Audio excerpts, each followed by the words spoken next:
Erin Thompson stared at Lily's delicate face, her own eyes blinking blankly. This couple, she thought. Are they insane? The entire world could see that Lucas Carter wanted nothing more than to marry Lily tomorrow, and that Lily would gladly gift-wrap herself and have herself delivered to his doorstep. And yet, somehow, the two of them were completely oblivious. Or maybe they just couldn't believe it. Two people who both desperately wanted to get married, carrying on a purely platonic relationship. What kind of new-level mind game was this? You two are something else? Erin fumed internally. Fine. I won't say a damn thing. I'll just wait and see which one of you finally caves and makes a move. She angrily bit through a piece of romaine lettuce in her mouth. She was a mature, single woman now. She had learned how to find her own entertainment in other people's drama. Are you two still not done texting? Erin asked, raising an eyebrow. Lily's gaze was fixed on her phone screen. I'm asking him what he wants for dinner. I'll pick up groceries on the way back. You know, you can't let your whole world revolve around Lucas. I don't think he'd want that for you, Erin said softly. Here they were, out for a girls' day, and every other thought Lily had was about her boyfriend. She was living like a character from a different century. Lucas says that all the time, too, Lily murmured, her eyes lowering slightly. A barely perceptible smile touched her lips, sweet at first glance, but tinged with a hint of bittersweetness on closer inspection. But the truth is, he's the one who's always been living for me. What do you mean by that? Lily slowly lifted her head, her expression thoughtful. Lucas has never told me what he originally wanted to do with his life. Maybe he wanted to be a photographer, or maybe something quieter, like a teacher. But I know for a fact it wasn't starting a company. He thinks I'm naive, but I've figured some things out. That was the strange thing about him. He would constantly tell her that she couldn't live her life just for him. Yet he had twisted his own entire future into a shape that would best fit hers. No matter how consumed she was with thoughts of him, it was usually just about how to make his day a little brighter. Lucas was smarter than she was. His plans were always bigger, more long-term. Seeing Erin's silence, Lily continued, The truth is Lucas is just as fragile as I am in some ways. That's why I want to be there for him, to try and heal those wounds. Maybe that's just how we work. We can't live without each other. You, why aren't you saying anything? Lily suddenly looked worried, as if she'd said something wrong. Erin shook her head, still looking stunned. I'm just shocked that something so profound could actually come out of your mouth. Was this dork really capable of stringing that many words together? For a second, she wanted to ask if Lily was secretly reading from script. I might be a little slow, but I think about this stuff a lot when I have nothing else to do, Lily said, propping her chin on her hands with a faint smile. Anyway, I think it's fine this way. We're just two not-so-normal people in a relationship, after all. I guess you're right, Erin said, smiling along with her. She took back her earlier thought that Lily was lucky to have found Lucas. The truth was, they were lucky to have found each other. After a long afternoon, Lucas didn't head straight home. As had become his habit, he stopped by Professor Yin's house first. The man had helped him out, and Lucas wasn't the type to use someone and then disappear. The professor's house was as quiet as ever. But ever since Lucas had taught the old man how to play chess online, he'd often find him hunched over the computer, battling opponents from all over the world.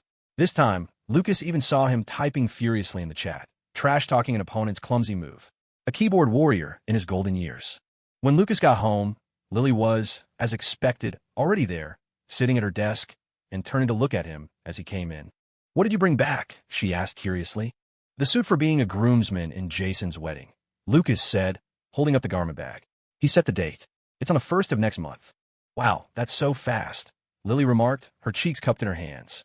She turned back to her anime, the only light in the room coming from the monitor, casting a soft glow on her face and reflecting in her beautiful eyes.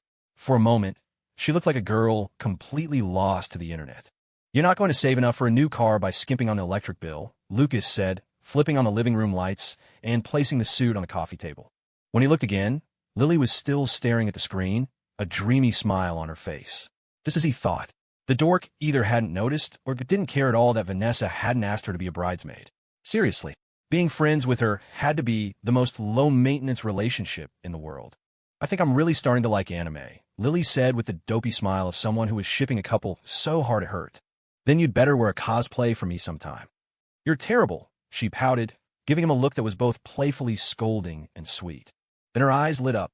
Can you try on a suit for me? I want to see. A few minutes later, Lucas stood in front of the full-length mirror, fidgeting. I feel like I look like a car salesman, he muttered. The suit was stark black with a crisp white shirt, accented by a bright red bow tie. The more he looked at the bow tie, the uglier it got. It was the only thing that made him look like a salesman instead of actually being one. Jason was paying for it, but Lucas still couldn't fathom why such a generic design cost so much. Was the bow tie from the same designer as Conan Douglas?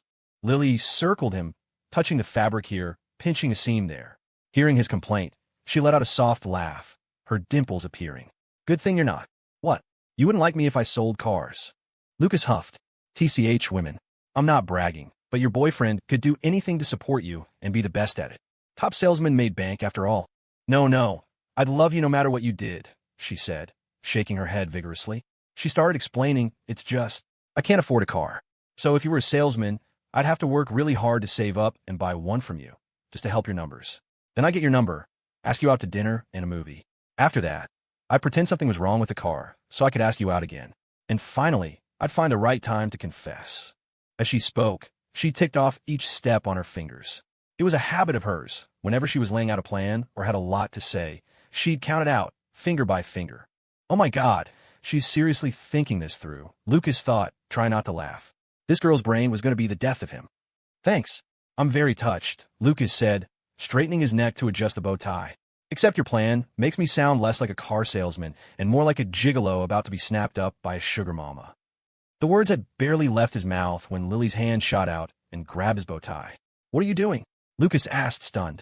He looked down to see Lily on her tiptoes, looking impossibly cute. As he wondered what she was up to, she leaned in close and whispered in his ear, her voice a sultry purr. Are you really so against the idea of me taking care of you? Please refrain from harassing the sales staff. Thank you, Lucas deadpanned, slipping into character and tilting his chin up dismissively. I'm not that kind of person. What if I told you that I secretly bought a little silk slip? Lily, my love, I'm officially done trying.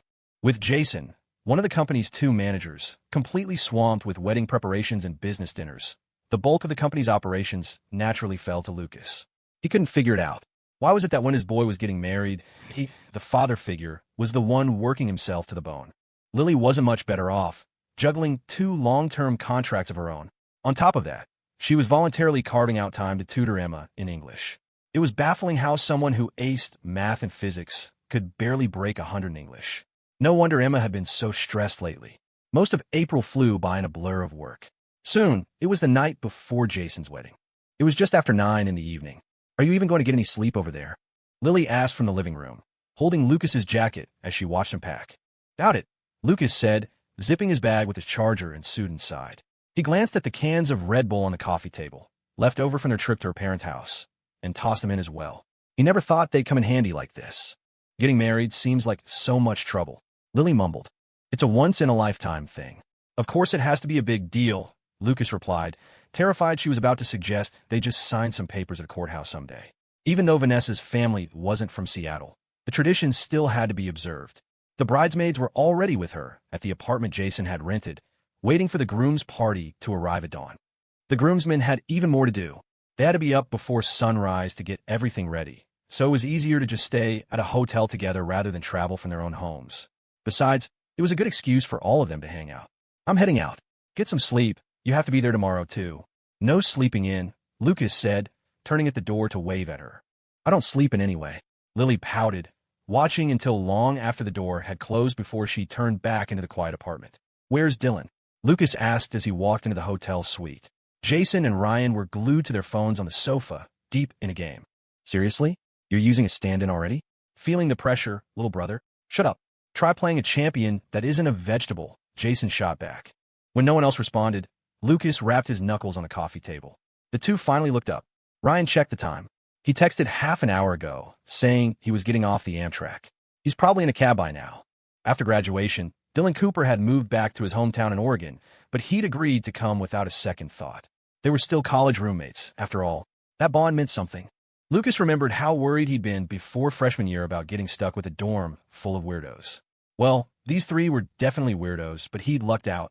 He knew for a fact that if those guys who'd harassed Lily on his first day had actually tried to start something, his 3 roommates would have thrown the first punch before he even had a chance. Not long after, there was a soft knock on the door. For the first time in a year, the 4 of them were together again. How are you already getting married? I'm not mentally prepared for this, Dylan said, the first words out of his mouth. Lucas froze. Great, another one who wasn't mentally prepared. Screw you. Do I not look like the marrying type? Jason retorted. Nope, the other three said in deadpan unison. This was the guy who, in his freshman year, had more girls in his contacts than the other three of them combined. Jason fell silent. Ryan pushed up his glasses. Why do you have to move so far away, man? Seeing you is like a damn holiday. Dylan slapped his thigh. I had no choice. The competition for government jobs is insane now. I picked my hometown because it's a little more rural, but there were still hundreds of people applying for every single position. So you're the one who beat them all out, and you're complaining? Are you working at the DA's office now? Yeah, the DA's office. Ryan suddenly went quiet, just sighing softly. With no woman in his heart, his sword was truly divine. Dylan's suit had been tailored to his measurements, and it fit perfectly. With that settled, there wasn't much else to do. Jason had spared no expense on the wedding, hiring a top-tier event company that had everything planned down to the last detail. Knowing they had to be up before dawn, the four decided to skip sleep and play games instead. Honestly, your TFT skills are worse than my girlfriend's, Lucas said to Jason after a while. Even Lily knew you had to build a strong early game comp to save health. Jason had been trying to force his ideal late-game lineup since round 1-1. Of course, he was in last place. The smile on Jason's face vanished. That's kind of insulting, man. Seeing the lively scene in the room, Lucas felt a wave of nostalgia. Back in his parents' generation, the guys would have stayed up all night playing poker or mahjong before wedding. Now, they stayed up playing video games. Teamfight Tactics was basically digital mahjong anyway. Times had changed, but some things it seemed never would. Lucas, Jason's holding your cards. Ryan suddenly shouted with a grin. I saw it when I was scouting. He's holding 2 of your 4-cost units. Lucas was instantly awake, quickly switching his screen to scout Jason's board. But he was a second too late. The units are gone. You just sold them, Ryan added, fanning the flames. Lucas looked over at Dylan, who gave a slight nod, confirming the betrayal. His fists clenched. Seeing Jason trying to look innocent, scratching his nose, Lucas yelled, That's it. You're on your own with the bridesmaids tomorrow. This reminds me of the first game of League we ever played together, Dylan said with a laugh. Jason accidentally stole Lucas's pentacle. I remember that. It was right after the Aurelia rework, back when her ULT could disarm people. Lucas went 1v5 and killed 4 of them, and then Jason's enchanted crystal arrow finished off the last one. He thought he was going to graduate with honors for witnessing such a moment. That was so long ago. Why bring it up? Jason said, waving his hand dismissively. These two just loved stirring pot. Was it? Doesn't feel that long ago. I mean, Ryan and I remember it so clearly, Dylan said. Lucas counted on his fingers. That was freshman year. It's been 5 years. Don't tell me you still think IG just won Worlds. It feels like I stole your penta yesterday. I can even remember what champs we were all play. Jason's cheerful reminiscing trailed off as his eyes fell on the groom's suit hanging nearby. He froze, his expression turning distant. He hadn't realized how quickly it had all passed.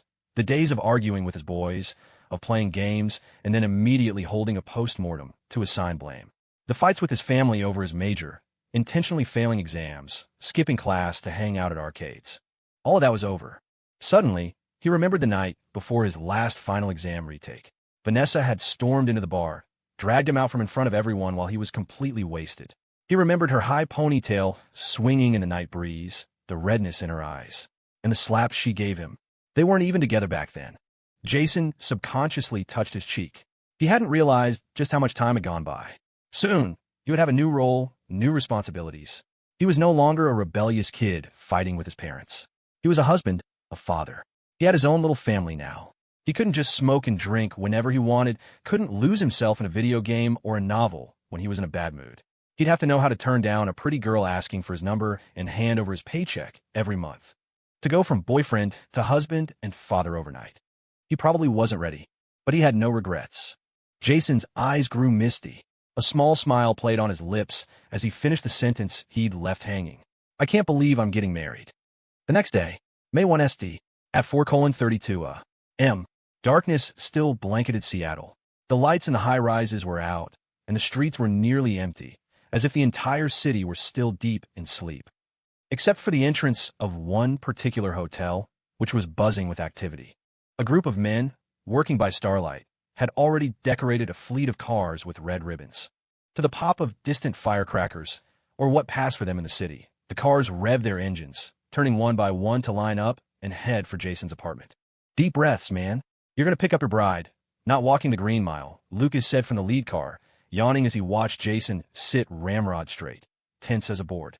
Jason was in his full suit, his hands clenched in a fist on his knees, his eyes wide and staring at nothing.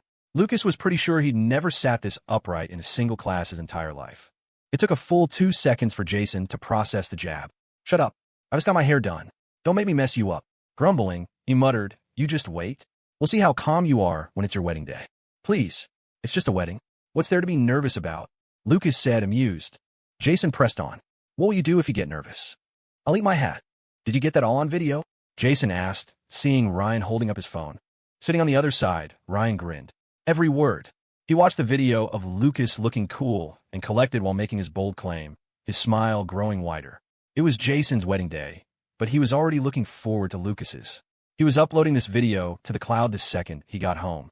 His phone could get destroyed, he could get destroyed, but this video had to survive. Lucas saw Ryan's dopey grin and shot him an eye roll before turning to look out the window at the faint glow on the horizon, the barely visible sliver of dawn. A bunch of mortals. He was Lucas Carter. He'd won 1,000 small battles against the frog in the pot. A wedding wasn't going to make him nervous. Half an hour later, they arrived downstairs from the bride's apartment. The videographer hopped out first, crouching by the car door with his massive camera and waving for them to get out. Ryan started to open his door, but Lucas slapped his shoulder. "Let Jason get out first." "He's in the middle. How is he supposed to get out?" Ryan asked, his brain not quite catching up. Jason, still dazed, heard this and started trying to climb into the front passenger's seat. "Damn it, just climb over Ryan." For a group of guys who all claimed they weren't nervous, not a single one of them had a working brain. They ended up in a tangled, bickering mess inside the car. While the videographer watched in utter confusion, Jason finally managed to stumble out. His expression was still tight as he got out of the car. Lucas and the others, laughing and joking, walked with him to the front door. A large, festive red bow was taped to it, and on the other side, a gaggle of bridesmaids was anxiously waiting to block their path, their excited whispers audible through the door. A few kids were hanging around, too. The door wouldn't open without a toll of cash gifts, and that was just for the front door. The bedroom door was a whole other fee. Soon, the smiles on the bridesmaids' faces began to fade, replaced by confused, questioning glances at each other. Strange. The footsteps stopped a while ago. Why isn't anyone knocking? Did they ditch the bride and run? Of course not. The groomsmen were busy holding a battle meeting. The group was huddled like thieves in the stairwell corner, whispering excitedly. "I swear I just saw the peephole darken. Someone's definitely spying on us," Jason said, constantly adjusting his collar. All of his usual swagger was gone, replaced by pure nerves. Lucas grinned. "Obviously. You didn't think it would be that easy, did you?" There were 3 bridesmaids, same as the groomsmen. Aaron was there, inexplicably roped into overtime, along with Vanessa's other 2 college roommates, Nicole and Jessica. Like Dylan, they had both traveled from out of state overnight. Lucas wasn't close friends with either of them, but after years as classmates, he knew enough. To sum up the 3 bridesmaids, not a single one of them was going to make this easy. Jason took 2 more deep breaths and patted his suit. "So, how do I look? Pretty sharp, right? Be honest, I can take it." "Not bad. You clean up nice," Lucas said, giving him a thumbs up. The others burst out laughing. Jason ignored them, still feeling uneasy. Their entire dorm is full of troublemakers. You don't think they'll come up with some impossible challenges, do you? "If I were you, I'd just bury them in cash," Ryan said, shaking a thick stack of red envelopes filled with money. These are their bargaining chips, to be used for getting through the door or begging for mercy on a failed challenge. The bridesmaids' mission was to get all of them. The groomsmen's goal was to save as many as possible. Where's the fun in that? "We're here for a battle of wits," Dylan said, tugging on his collar self-importantly. "Besides, we have Lucas. Once he gets devious, what chance do these girls have?" If their dorm had 100 schemes combined, Lucas was responsible for at least 80 of them. "Scared before the battle has even begun? Drag him out and execute him," Lucas said, drawing a hand across his throat. I'll try, okay," Ryan grumbled, stuffing the envelopes back in his pocket like precious treasure. Jason nodded decisively. "I'm counting on you guys." Contrary to their expectations, the door opened after just 2 knocks. But it was opened by Vanessa's younger cousins, all elementary school-aged. The kids swarmed them, demanding cash, and it felt wrong not to give them some. The groomsmen suffered a crushing defeat before even setting foot inside. They crowded into the bedroom, where Vanessa, the bride, sat on the bed in her wedding gown, a decorative fan covering the lower half of her face as she smiled sweetly at them. Her usual commanding presence was gone, replaced by a soft, tender glow. The bridesmaids wore simple makeup, careful not to outshine the bride. With the help of her dress, professional makeup, and the undeniable wedding day buff, Vanessa clocked in at a solid 1. 2 errands of beauty. The other 2 bridesmaids were only at about 0. 6 errands. The one standing next to the bed, however, was a perfect one. 0. Oh wait, that was Erin herself. Lucas saw Erin tilt her head at him in confusion, and he offered a polite smile in return. The grin on Jason's face hadn't faded for a second. He was just standing there, beaming like an idiot. What are you all smiling about? You think this is going to be easy? Nicole said, pushing the crowd back a bit. She tilted her chin up. You're not taking our Vanessa away that easily. You have to pass the trials first, Jessica added, playing along. Bring it on, Jason said, his eyes fixed on Vanessa. I'm getting my bride today. As soon as he said it, Erin pointed to a row of disposable paper cups on a nearby table. They were filled to the brim with liquids of various mysterious colors. Lucas froze, starting with his classic challenge. But these aren't shot glasses. They're full-size cups. That's insane. These bridesmaids were diabolical. We're going to do things a little differently this time, Erin said, a gentle smile spreading across her face. We're nice people, so we don't want you to pick from a blind box. I'll tell you what they are. This one is a bitter herbal health tonic. This is wasabi-infused Coke. This is that famously disgusting Malort. And this last one is just orange juice. We swear, there's nothing extra in the orange juice. Her smile suddenly turned wicked. You guys can divide them up however you want. We have faith in your brotherly bond. We have to finish them, Lucas asked, taking 2 involuntary steps back as he eyed the full cups. Forget the notoriously foul Malort. He'd had a sip of that herbal tonic once on a business trip with Jason to San Jose and had nearly thrown up on the spot. It was as bad as any freshly brewed traditional medicine. Lucas was a man who listened to his survival instincts. Right now, he was deeply envious of Lily. Vanessa and the bridesmaids hummed in unison, their smiles wicked. Erin's was the most triumphant of all. This disgusting trial was definitely her idea. Lucas gritted his teeth. She'd outdone herself, starting with a challenge designed to sow discord among the groomsmen. First thing tomorrow, he was transferring her to the game design team. Let's just give them the money, Jason whispered, nudging Lucas with his elbow. Ryan and Dylan nodded frantically. They were just here to pick up a bride, not die a horrible death. Suddenly, Lucas declared, Money? Forget it. You're all cowards before the battle has even begun. I'll go first. You're sure you don't want to use your bribe? No take-backs, Erin challenged, raising an eyebrow. Whoever backs out is a dog, Lucas proclaimed, striding forward. Jessica and Nicole stared, stunned. After all this time, Lucas was still the same old Lucas, his kindness seemingly etched into his very bones. Just as the room was overcome with emotion, Lucas walked straight to the cup labeled orange juice, tilted his head back, and chugged the entire thing. Brothers, I have risked life and limb to scout the path ahead, he announced righteously. This is indeed orange juice. They didn't trick us. The 2 bridesmaids swallowed the compliments they were about to give. Okay, so maybe he was the same old Lucas after all. Boss, you're one of a kind, Erin muttered, completely dumbfounded. Her plan was to watch the groomsmen fight over the one safe drink. She thought Lucas's whoever backs out as a dog was just a defiant comeback to her taunt. She hadn't realized it was a trap for his own brothers. Lily, you have to see this. Your man is pure evil. Lucas, you're a monster, the other groomsmen howled, staring at the 3 remaining cups. They felt a sudden, violent urge to beat him to a pulp. The other 2 drinks were bad enough, but the Malort. Whoever drank, that was guaranteed to puke. They tried it once in their dorm and had all ended up in the bathroom, vomiting up their lunch. Well, no turning back now, Jason whispered again. I'm the groom. It wouldn't look good if I puked. That Malort, one of you guys has to take one for the team. The room fell silent for a few seconds. Vanessa and her bridesmaids watched the scene with amusement. She's secretly hoping Jason would be the one to drink it. She could hold that over him for the rest of their lives.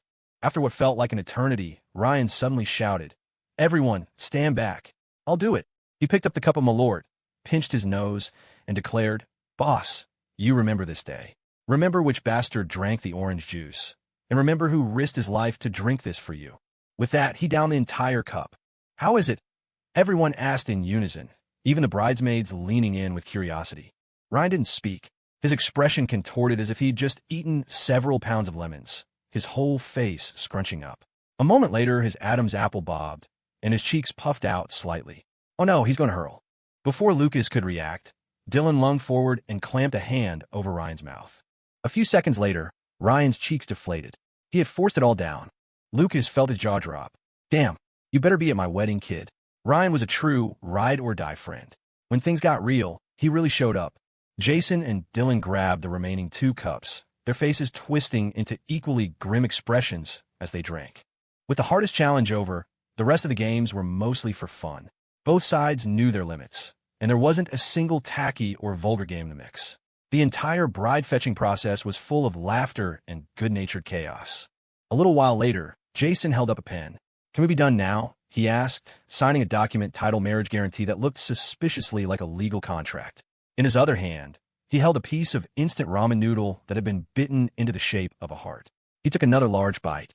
He hadn't had breakfast, so he might as well finish it. He wasn't the only one. The entire groomsmen party was munching on ramen blocks. Vanessa and her bridesmaid stared dumbfounded. What was supposed to be a cute game of biting 4 blocks of ramen into the letters LOV had turned into a snack break. The heart Jason was currently devouring was meant to be the yo. What a bunch of weirdos. That should be it, right? Lucas asked, noticing that Vanessa's shoes were already on, a clear sign they weren't going to play the Find the Bride shoe game. Vanessa, who had been quiet the whole time, suddenly chuckled. There's one last thing. There's more. 5 questions. You have to answer at least 3 correctly before you can take the bride. Aaron said, stepping cheerfully in front of Vanessa and blocking Jason, who was about to sweep his bride into his arms. For some reason, the smile on Vanessa's face seemed to grow even brighter. This didn't bode well. Ready? Aaron asked with a grin. Geese on sight. Ready. It would just be questions like, when was your first date? Or what was the first movie you saw together? Standard stuff he'd already studied for last night. Listen closely, Aaron said, taking a card from Vanessa. John Doe's dog bites you, and then you bite John Doe's dog to death. Does that count as self-defense? Why or why not? Jason? Question mark. He stared blankly at Vanessa, who was just smiling at him. She knew perfectly well he was a law student who'd abandoned his studies to make games. She was doing this on purpose. He looked back at Ryan and Dylan, who had already retreated to the back of the room. Clearly, whatever they had learned in college had been returned to their professors upon graduation. It counts, I think, he said uncertainly. Lucas smacked him on the back of the head. It doesn't. A dog isn't subject to the rule of law, so its actions don't constitute an unlawful attack. He couldn't believe Professor Ian was still helping him, even now. If the old man hadn't been constantly rambling about various legal principles in his ear, Lucas would have forgotten all of this long ago. The bridesmaids were all stunned. This guy had no respect for tradition. After all the hard work a professor puts in, you're supposed to give that knowledge back when you graduate. My man. Jason looked like he was about to cry with gratitude. Even though Lucas had started by snatching the orange juice, he had truly carried them through the rest of the challenges. Second question, Aaron said, then pointed a finger directly at Lucas. What is Section 3, Article 8 of the Federal Marriage Law? She paused. First, get this guy out of here. Just as Lucas was about to be dragged out of the room, Jason, who had been about to help him, caught sight of Vanessa sitting on the bed, still smiling mischievously. An idea struck him. He gritted his teeth, saw his chance, and scooped Vanessa up in his arms. As he bolted for the living room, he yelled back over his shoulder, "Brothers, hold them off." Once the bride was secured, there was little room for improvisation. The wedding ceremony followed a script meticulously planned by the event company. It was grand and formal, but it felt like something was missing. That was precisely why Vanessa had put so much effort into the fun and games of the bride-fetching ritual. That part, at least, they could control. It was the first time any of them had been a groomsman or bridesmaid, and since they were all classmates, it was the perfect opportunity to have a blast. Arthur and Helen Miller were in attendance. Arthur was on his best behavior. Though his expression remained neutral, he wasn't scowling, and he communicated cordially with Vanessa's parents. Lucas was given a relaxed job, standing by the entrance with the person recording gifts, greeting guests as they arrived. He collected the envelopes, and the guy next to him, Jake, logged them. This task was usually given to the family's most trusted members. Jake was probably one of Jason's distant cousins. Lucas had never met him before. "You're one of Jaybird's friends, right?" Jake asked, trying to start a conversation. Otherwise, it would be a boring afternoon of one guy taking money and the other writing things down. "Yeah," Lucas replied, biting his lip to keep from laughing. He never thought he'd stumble upon such a bombshell piece of gossip while slacking off. Jaybird. That was even more ridiculous than Aqua Aaron. "Well, you'd better get a move on," Jake continued. "He's married now. You need to find a girlfriend as pretty as his wife." Then he asked, "Oh, right, I forgot to ask. You got a girlfriend?" For some reason, seeing his younger cousin marry such a beautiful woman made him feel a sense of pride. "My girlfriend? She's pretty average, I guess. It's her personality that's great." Jake paused, then quickly offered some consolation. "Hey, looks aren't everything. You get tired of a pretty face eventually. As long as you two get along, that's all that matters." Some people were like that, genuinely sympathetic when they saw others weren't doing as well, but also secretly pleased. "Isn't that the truth?" Lucas agreed with a smile. As they were chatting, his smile suddenly froze on his face. A young woman was walking through the hotel's main entrance. She wore a white, off-the-shoulder satin gown that revealed her pale neck and shoulders. A delicate necklace with a blue diamond rested against her collarbones, making them look even more exquisite. She walked into the lobby with a cool, detached expression, looking as untouchable as the moon in the night sky. She was so beautiful it was intimidating. When she reached the middle of the lobby, however, she seemed to become lost, her gaze wandering aimlessly as she nervously fiddled with her hands in front of her. It was, of course, Lily. Sensing his stare, Lily instinctively looked away, but when she realized it was him, her eyes widened. A small smile appeared, and she gathered her skirt and trotted over to him. All that aloofness betrayed by a few adorable little movements. "You look beautiful today," Lucas said first. Lily lowered her head, trying to hide the irrepressible grin spreading across her face. "Igriega, she stammered, carefully handing him an envelope. "Lily Thompson, 500. Can you log this, please?" Lucas said to Jake, politely counting the money before passing it over. Then he turned back to Lily with a stern look. "Why so much? We may be well off, but we can't be this wasteful." Lily froze, her eyes widening in panic when she saw Lucas's mock-serious expression. She looked like a child caught doing something wrong. "Huh? What? Didn't you tell me to give 500? She stammered. Did she remember wrong? Seeing actual tears welling up in her eyes, he broke into a smile and gently pinched her soft cheek. "I'm kidding. Go on in." She puffed out her cheeks at him in protest, then gave a sweet little wave and walked into the wedding hall. Lucas watched her go, a fond smile on his face. He turned to Jake and tilted his chin toward her retreating figure. "That's my girlfriend." "Jake, you call that average? And her personality is the main selling point?" "Wait, maybe her personality really was that good." His own wife would have smacked him by now, but this girl just gave a cute little wave. Jake felt his back teeth start to grind. If he had known this was the brilliant young leader who was partners with his cousin, both his back teeth would have shattered. About half an hour later, the stream of guests slowed to a trickle. With nothing to do, Lucas snapped a picture and opened WhatsApp, finding the familiar family group chat. He selected the photo and hit send. "Lucas, first time being a groomsman. Emily Carter, when are you going to be the groom?" "Lucas, Mom, I'm sharing my life with you. Don't make it weird." Inside the reception hall, Lily was seated at a table reserved for company acquaintances. The empty seat next to her was for Aaron. Across from her sat Chloe, Aaron's assistant, whom she knew well. Jason and Vanessa had clearly taken her social anxiety into account when planning the seating. But she didn't know the short-haired girl sitting on her other side. "Hi, I'm Sophie. My boyfriend is one of the groomsmen on stage," the girl said, introducing herself as soon as Lily sat down. "Hi," Lily replied shyly. "I'm Lily Thompson. You're really pretty." Thank you." With Lucas gone, Lily felt completely on edge, unable to even look up at anyone. She knew she was only brave with him. She had no problem teasing Lucas, but talking to strangers felt like a fate worse than death. Yet, facing one of Lucas's friends' girlfriends, she felt a sudden pressure to perform well, to not embarrass him. After a long moment, Sophie pointed to the stage. "Is the one you keep staring at your husband?" she asked. She had noticed the way Lily's eyes shone whenever she looked at Lucas. It seemed deeper than just a boyfriend-girlfriend connection. Being asked such a direct question by someone she barely knew made Lily nervous. She thought for a moment. No one else could hear them. She decided to be bold and nodded with a small hum. "Yes, that's my husband." She glanced up at Lucas on the stage again, her heart pounding and her cheeks flushing as if she'd just done something wonderfully illicit. Lucas didn't stay on stage the whole time. He found an opportunity to slip away and sat down in Aaron's empty seat beside Lily. She was still mesmerized by the ceremony, her beautiful eyes shimmering. "Feeling like you want to get married?" Lucas whispered in her ear with a mischievous grin. Lily lowered her head and fidgeted with her fingers, too shy to answer. Lucas took her hand and continued to watch the stage.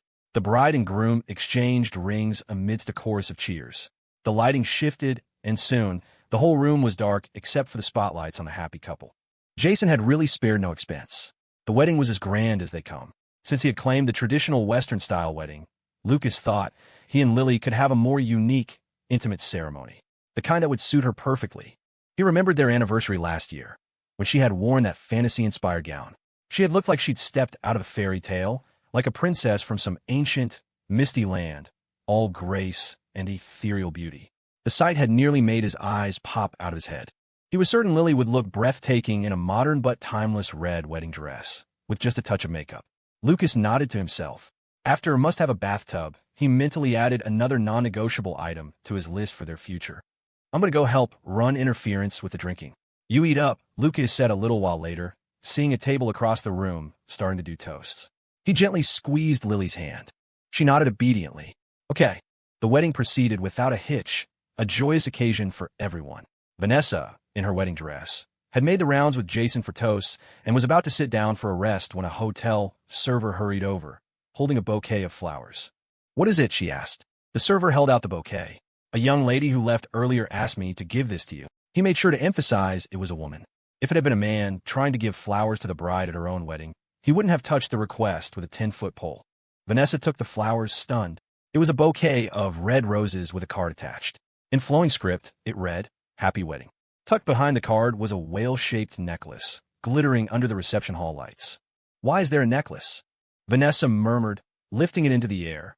Suddenly, she froze, her eyes wide and trembling. It was the same necklace all four of them had. Scarlett Montgomery had given one to each of them back in their freshman year. She instinctively looked over her shoulder.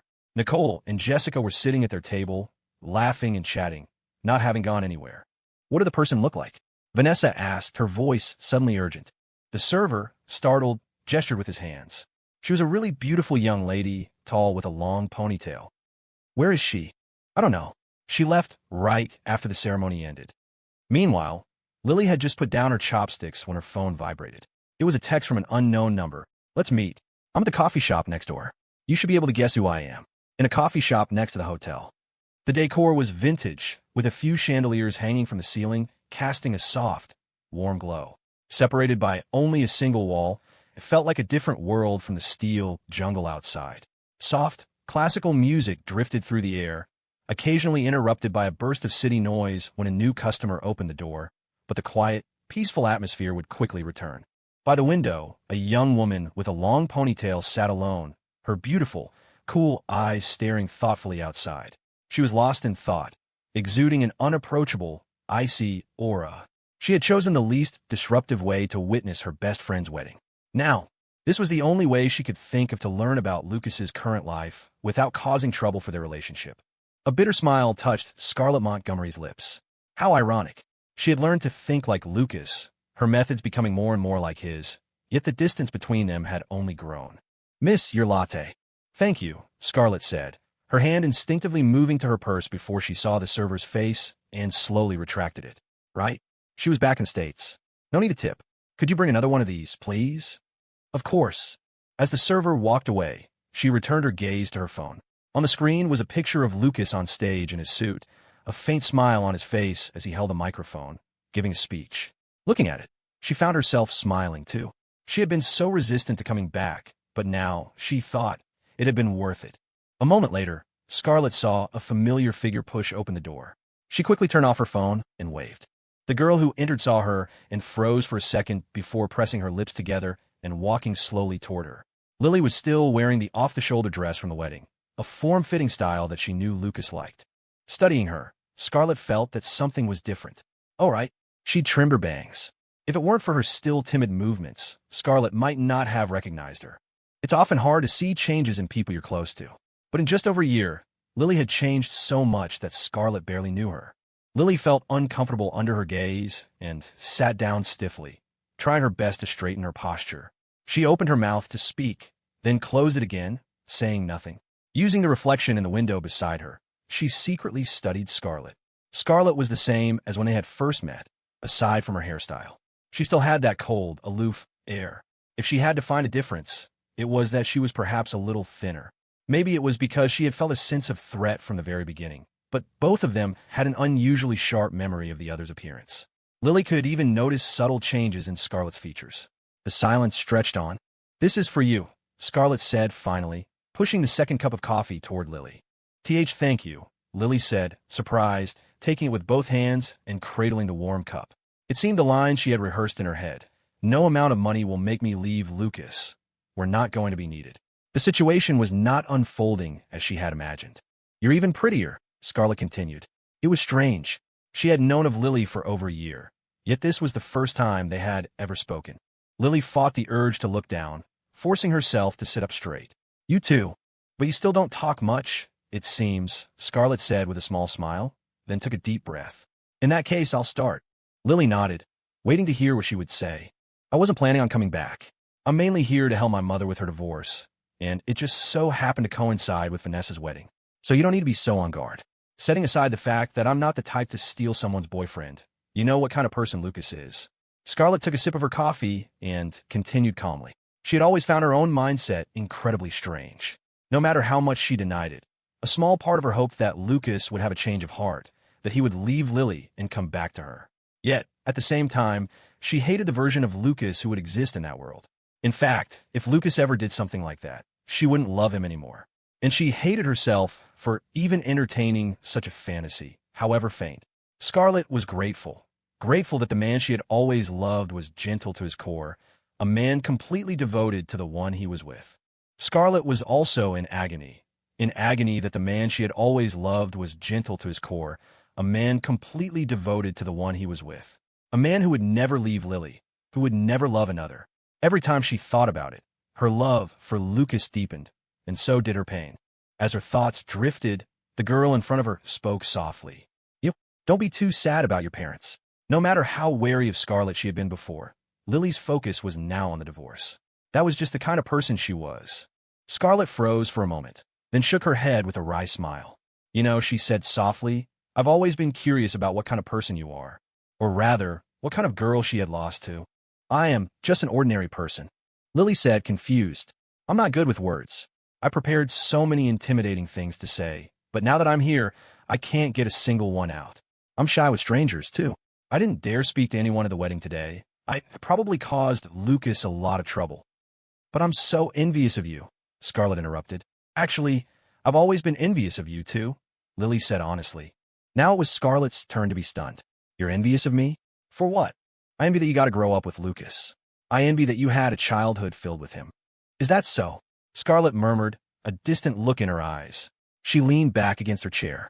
I envy my past self, too. For a while after that, Lily spoke, ticking things off on her fingers as she answered Scarlett's questions. Scarlett listened, her chin propped on her hands, as if listening to a story.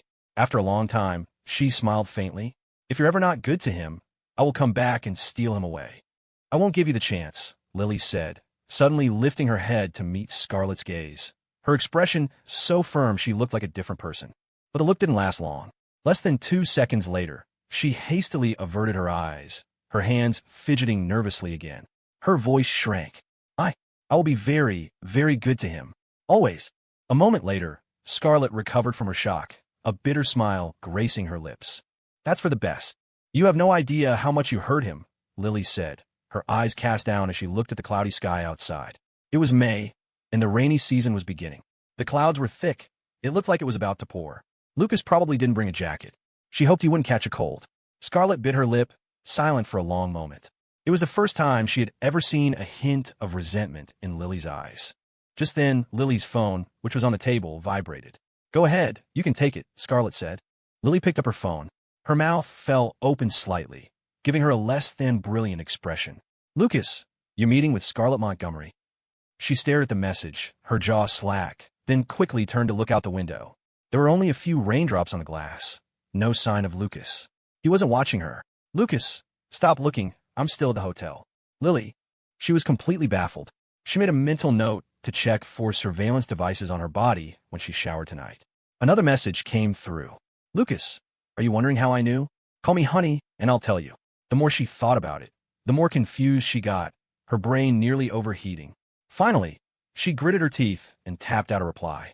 Lily, honey, Lucas, has it ever occurred to you that even though I've been busy all day, I've also been watching you?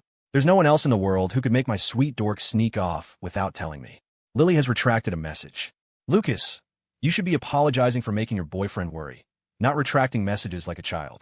Lily, I'm sorry. I'll tell you ahead of time next time, so you won't worry. Scarlett hadn't been idle. She used the opportunity to check in with Linda about the divorce proceedings and got an okay in response. It was time to go. Her pride wouldn't allow her to interfere in their relationship. When she put her phone down, Lily was just putting hers away as well. Lucas wanted me to tell you he hopes you'll live a good life, Lily said. Humph. Scarlett snorted, standing up and putting on her sunglasses. He doesn't need to worry about me. I also hope you'll be happy. Scarlett paused for a moment, then simply asked, do you think there's a better man than your boyfriend in this world? Lily shook her head without a moment's hesitation. No. Well then, there you have it. You two don't need to worry about me, Scarlett said, waving a hand. She took 2 steps toward the door, then turned back. Lily Thompson, I'll admit I lost this time. But next life, I won't go so easy on you. She pushed her sunglasses up her nose, a smile of acceptance on her face. I won't give him to you next life either, Lily mumbled, her head down, her voice as quiet as a mosquito's buzz. Scarlett clicked her tongue, forgetting she was in a coffee shop. That's just greedy. At the very least, it should be a fair competition. Lily, shocked that Scarlett had heard her, flinched and quickly turned her face away, pretending nothing had happened. I'm leaving. See you never, Scarlett said, walking straight out the door. Bye-bye, Lily replied. She didn't say goodbye, because while she didn't particularly want to see Scarlett again, she also didn't want to say something as final and hurtful as see you never. And she didn't want to be silent, either. So, bye-bye was all she could manage. Hearing that, Scarlett gritted her teeth, her pace quickening slightly. Do you have to be so damn gentle? It just makes it seem like I don't have a single quality that can compare to you. As Scarlett stepped outside, she came face to face with Lucas. He was holding an umbrella. He froze when he saw her, then simply stood there, watching her. Rain fell from the edges of the umbrella, dripping one by one onto the pavement between them, splashing into tiny flowers on the ground. His face was calm, but this time it was Scarlett who panicked. After an eternity of drips and drops, she finally spoke, her voice trembling. Did you come here specifically to see me off, or is this just a coincidence? She regretted the question as soon as it left her lips. She would rather never know the answer than hear one she didn't want. It could be whichever answer you want, Lucas said softly. Scarlett's lips trembled. It was as if he could always see exactly what people were afraid of. I hope it's just a coincidence, she said with a bitter laugh. If Lucas had really come just for her, it would hurt even more. It would mean he had completely let her go, put their past behind him, and could face her without any lingering feelings. She didn't want that. Even if she couldn't be in his life, she wanted to occupy a small corner of his memory. Just a small corner was enough. She never wanted to be forgotten by him. As for whether he had come on purpose or by chance, the answer no longer mattered. Scarlett didn't want to dwell on it. Lucas being here was a fact, just like his happy relationship with Lily. It was a settled matter. How have you been? Lucas asked. Busy, but fulfilled, Scarlett said, casually taking off her sunglasses. You don't need to tell me to live a good life. I've already achieved half of my childhood dream. I'm happy now. You wouldn't understand the joy of academia. Lucas chuckled. Of course not. I'm just a guy who dropped out of law to start company. The rain began to fall harder, drumming against the umbrella. He looked up at the sky, then offered the umbrella to her. Take this. It's going to pour soon. Scarlett saw that it was the only umbrella he had. What about Lily? She asked. Lily has me. After a moment of silence, Scarlett snatched the umbrella from him and deliberately took a few steps away, out from under its cover. Lucas shielded his forehead with his hand and moved under the awning. So, you're not coming back again? What'd I come back for? To watch you and Lily get married and have kids. Sounds familiar. Scarlett snorted. I'm leaving. Take care of yourself. You too, Lucas said. Just as she was about to turn away, he added in a cool voice. I'm going to get revenge for William Montgomery. That's revenge for us. For us. It's been over a year. You can't still be blaming me, can you?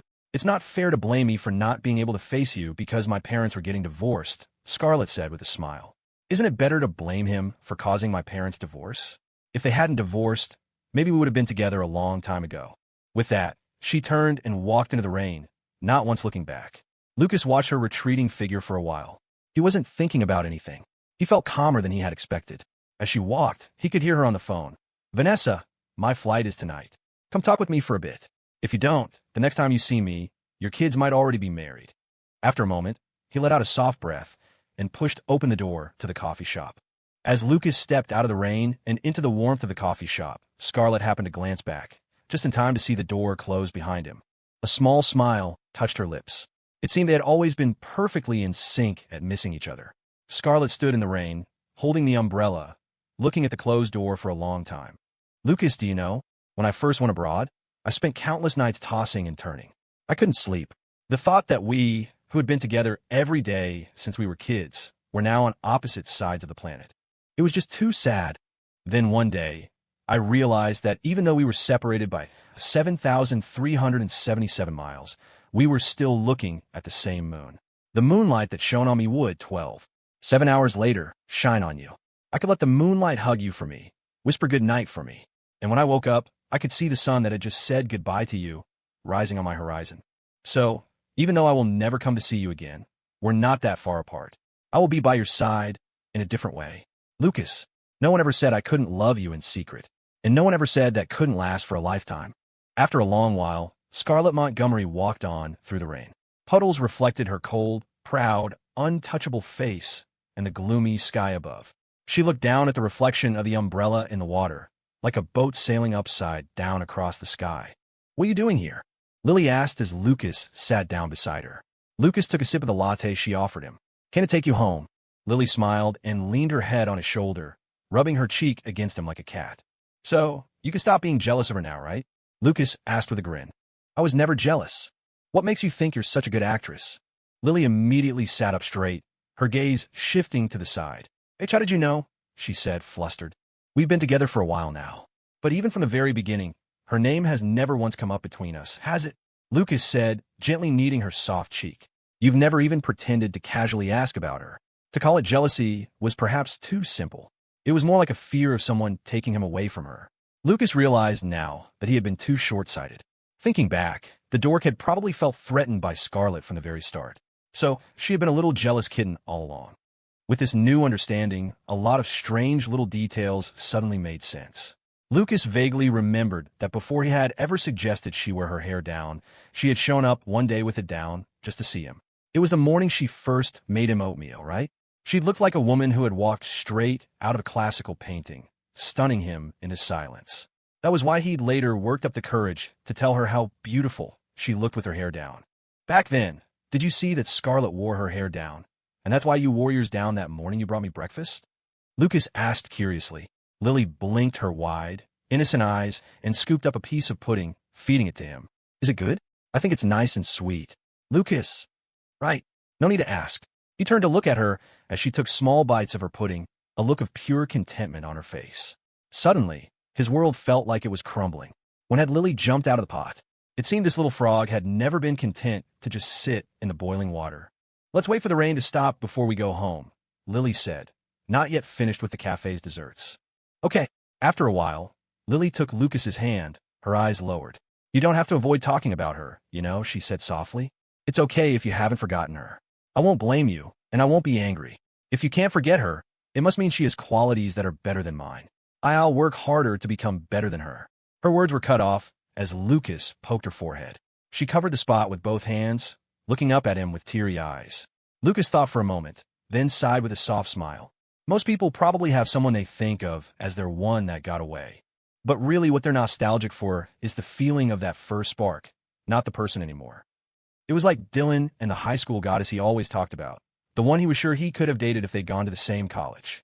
The power of that memory was so strong that even if the real girl appeared in front of Dylan now, it wouldn't matter. What he was in love with was the image in his head. The girl in a school uniform with a ponytail, the back of her head as she sat in front of him in class. Jerk, how can you say that in front of your girlfriend? Lucas lifted her hand and pressed a gentle kiss to the back of it. Because I trust that you can feel it. Every spark, every thrill I will ever have in this life now belongs to you and you alone. You don't need to be better than anyone else. Because in my eyes, you are the moon. You are my one that got away. You are the only one in my night sky. The moon never has to compete with the stars. The girl was silent for a long time. Finally, she turned her blushing face away and asked softly, Did you bring the ring? What ring? Lucas tilted his head. And nothing. The rain passed and the sun came out. They walked hand in hand down the street, stepping over puddles. The air was fresh and clean, just like the afternoon of their first walk together. It was the first time Lily had ever been to a wedding, especially a friend's, and she had a lot to say. Your friend's girlfriend seems a little strange, she said thoughtfully. Which friend? Ryan? Lucas asked, curious. Who could possibly seem strange to this dork? He remembered Ryan saying in their group chat that his confession had been successful, but he hadn't asked for details. Lily nodded. What's so strange about her? I asked how they got together, and she said she thought he was a nice guy, and her mom thought he was a nice guy, so her mom told her to give it a try. Lucas's eyelid twitched. To just say that out loud. The girl must not have a manipulative bone in her body. Jason had been right. She really was a mama's girl. Lily, if Sophia really disliked me, would you still be with me? Lily tilted her head. Of course. What if she never changed her mind? The girl pondered this for a long moment, then started counting on her fingers. Then I would date you in secret, and when I was old enough, I'd steal my birth certificate and we'd go get married. When Lily spoke in a long, continuous stream like that, it meant one thing. She was treating the hypothetical as a real-life scenario. You silly dork. Thinking about stealing documents to elope. Lucas laughed, but then he felt a sudden sting in his nose. He realized that all his worries had been for nothing. This idea that she was living her life just for him. Compared to that other girl, Lily was incredibly independent. This dork wanted to live her life for him, from the bottom of her heart. That's why she was so willing to do it. It wasn't because she couldn't live without him, or because her world could only revolve around him. Somehow, that was even more moving. Lucas suddenly turned his head and slapped himself across the face. Damn it, how did I start boiling myself? By mid-May, the weather was getting warmer. Jason and Vanessa were both busy with work, so they decided to postpone their honeymoon. Life, after all, went on. Polaris Interactive had reached the turning point Lucas had predicted. They had made enough money to transition from a third-party platform like Titan Gaming and become fully independent. Meanwhile, Vanessa was at a critical stage in a major case and couldn't get away. People are creatures of comfort. So some of the more influential founding members of the company weren't keen on the idea. But Lucas, despite being a professional at showing up late and skipping out early, had always kept a firm grip on the company's direction. After a few half-hearted protests, the dissenters fell silent. They all knew their boss. He looked gentle and approachable, and he would always listen to and consider their opinions. But if you thought you could make a decision for him, you were dreaming. Lucas knew the risks and difficulties of the transition were high, but the potential rewards were enormous, and as long as they didn't do anything stupid, the new model would be much more stable. Only by creating a game like Regenesis could they have a shot at becoming a major player in the industry. Not everyone would like such a game, but creating something of that scale was the dream of every mobile game developer. Whether it was a good game was up for debate, but as a product it was brilliant. One morning, the Polaris team was gathered in the conference room for their 5th meeting of the month. Leo Jenkins was once again acting as Lucas's designated mouthpiece, gesturing at the PowerPoint presentation on the screen. The company's key players were seated around the table. Lucas, in the head seat, propped his chin on his hand and yawned. Erin, for the first time ever, was actually present at the meeting. Not that she was paying attention. She was staring down at her phone, playing League of Legends, occasionally glancing up to see if he had noticed. Lucas felt it would have been better if she hadn't come at all. Her presence was just an annoyance. He had a sneaking suspicion she was just trying to relive the thrill of playing on her phone in high school while the teacher was lecturing. It reminded him of his middle school homeroom teacher's favorite line. I can see everything you're doing back there. I just have to decide if I care enough to say something. It turned out the teacher had been serious.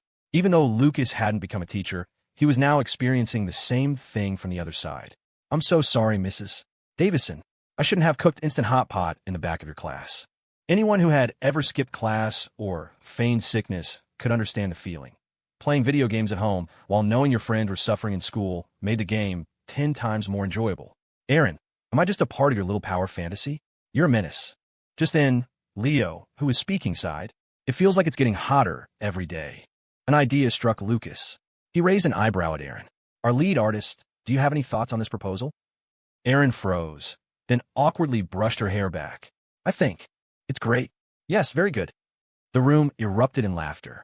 A moment later, Leo glanced at the report in his hand and continued. The reason our company's growth has slowed is primarily because while our current games are profitable, they have no long-term viability, just like those viral Facebook instant games. Experienced, high-end talent will always gravitate toward companies working on long-term projects, which offer more career stability, assuming the salary is comparable. This was something Lucas had known for a while. Polaris was gaining some recognition in the industry, but in the eyes of the major studios, they were still small fry. They didn't have a single title with long-term potential. To companies that operated games for 3 to 5 years, Polaris looked like a flash in the pan, a get-rich-quick startup. Many potential hires saw them the same way, which meant the talent they desperately needed often went elsewhere. In short, they wanted to expand and transition into making serious mobile games, but they couldn't hire the right people. They could afford to overpay for one or two key hires, but paying a premium for an entire team would make them the ultimate suckers. "We'll do it the same way we started the company," Lucas said, tapping his fingers on the table. "First, we greenlight a project. We sell them a dream, a big, beautiful, delicious one. Then we take that dream, that project, and we shop it around for funding. While we're getting funding, we attract the talent we need. Problem solved. I'll figure out the specific direction later." Meeting adjourned. He then looked at Leo. "If anything else comes up with Lee Young, you and Jason handle the handover." Leo hesitated, looking troubled. "But boss, that guy can't stand me." "That's the point," Lucas said with a wicked grin. "The more he dislikes you, the more he'll be fixated on the promise I made him about becoming the director of that studio." People like Lee were easy to manipulate. It was the ones like Leo, who weren't after money or power, but were just chasing a dream, who were the hardest to control. It was a good thing Leo was a close friend who respected him and felt a sense of gratitude for the opportunity he'd been given. The person who was hardest to control was the one he didn't need to control at all. No wonder ancient kings always relied on their family and close friends to build their empires. He could trust Leo and Jason with anything, but the mole, Lee Young, had to be handled with care. That's it. Dismissed. The people in the conference room filed out. Lucas was about to leave when he noticed Jason slumped over, looking miserable. "What's wrong with you?" he asked. "I'm suffering," Jason moaned, collapsing onto the table. "I finally got some action on Valentine's Day, and now I have to be celibate for the better part of a year." Their wedding timing had been perfect. Just a few weeks after the ceremony, Vanessa's baby bump was already noticeable. The doctor had said something about no activity in the first and third trimesters. He didn't really understand it, and even if he did, he wouldn't dare risk it. The baby was so tiny on the ultrasound. If anything happened, he'd regret it for the rest of his life. Better to just abstain. The smile didn't disappear from his face. It just migrated to Lucas's. "Come join me in monkhood," Lucas chuckled. "I'm going home to brainstorm some game ideas. I'm not feeling inspired at the office." The transition was like a trial by fire. Either they would ascend to a new level, or they would be severely wounded. There was no other option. He had to be extremely careful. While Lucas was contemplating such weighty matters, Lily was not idle. She had no classes today and had spent the entire day at home. Though it was midday, the apartment was dark. The blackout curtains on the balcony were drawn tight, letting in not a single sliver of light. The atmosphere was mysterious. After drawing the curtains, Lily tiptoed to the bathroom door. Even though it was her own home, she glanced around like a thief to make sure no one was there before darting inside. She carefully lifted the lid of the toilet tank and retrieved a small, blue box wrapped in a waterproof bag.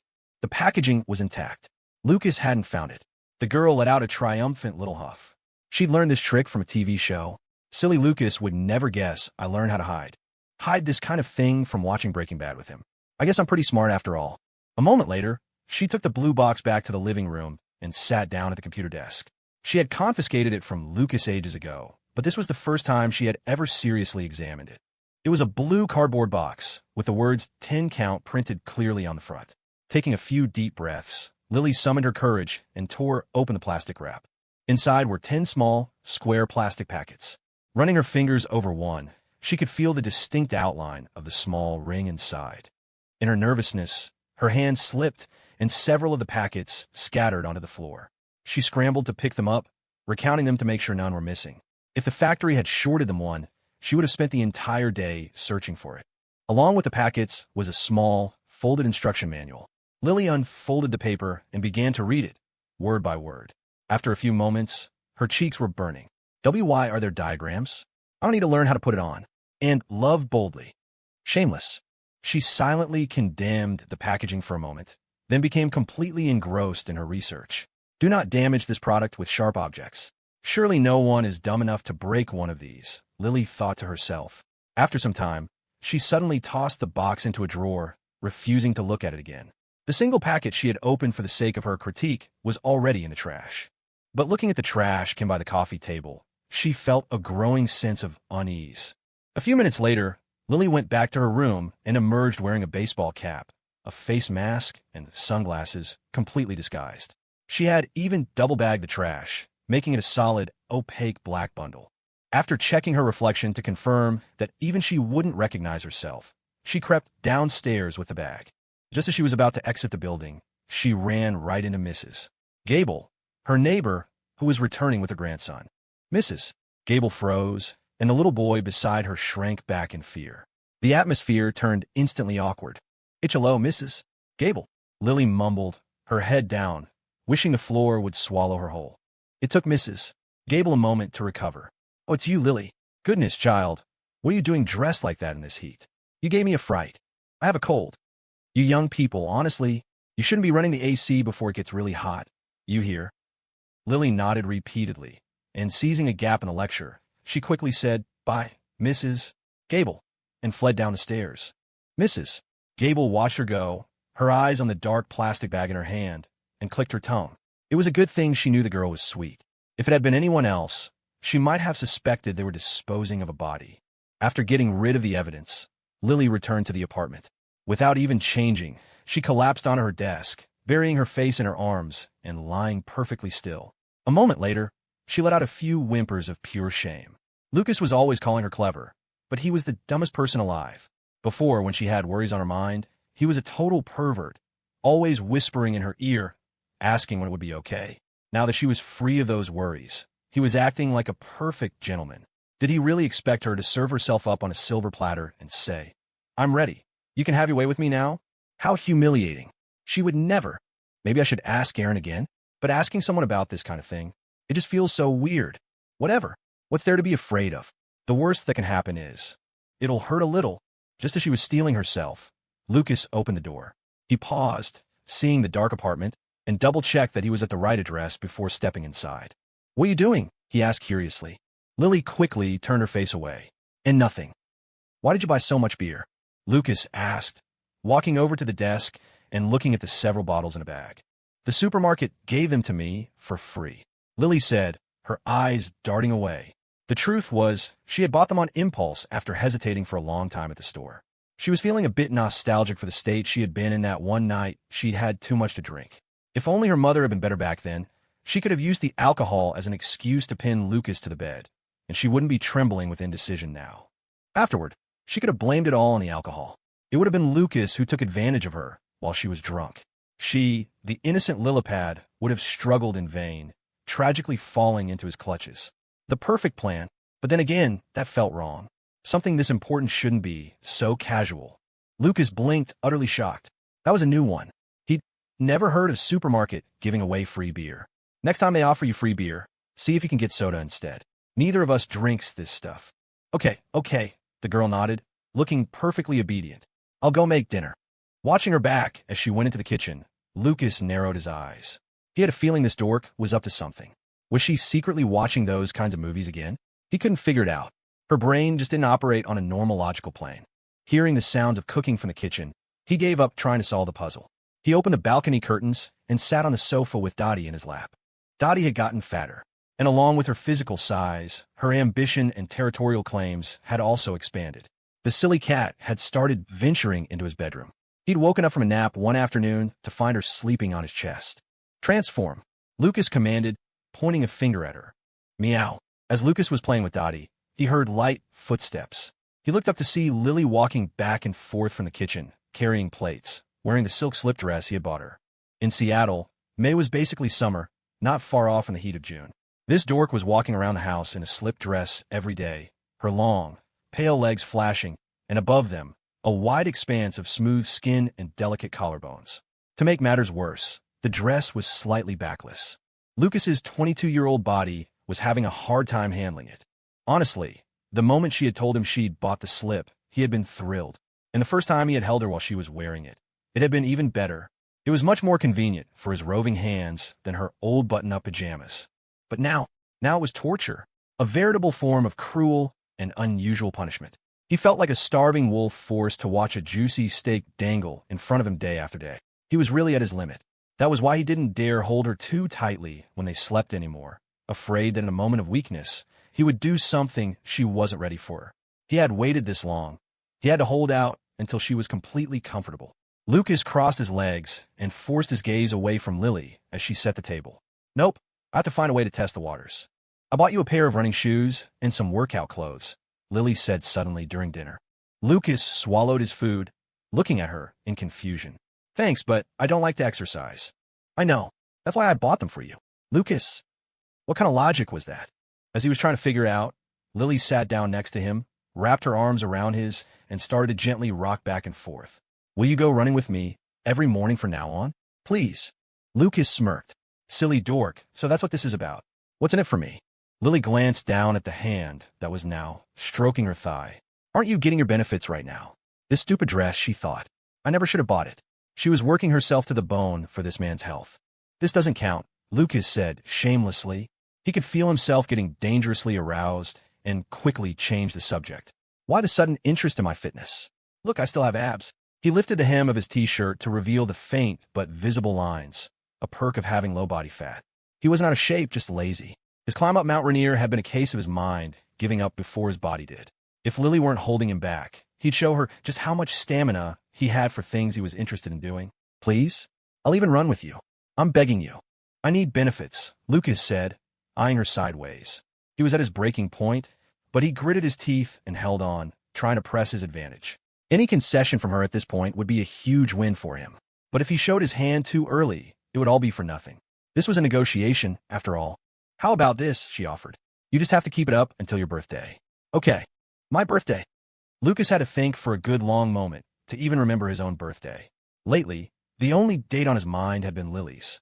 The girl nodded softly. Yep, today's May 14th. Your birthday is on the 26th, so it's only about 10 days away. But I really don't need to work out. What gave you the impression I do? Lucas was still trying to weasel his way out of it. When we climbed Mount Rainier, you started complaining you were tired after like 2 steps. Lucas's eyelid twitched. 2 steps?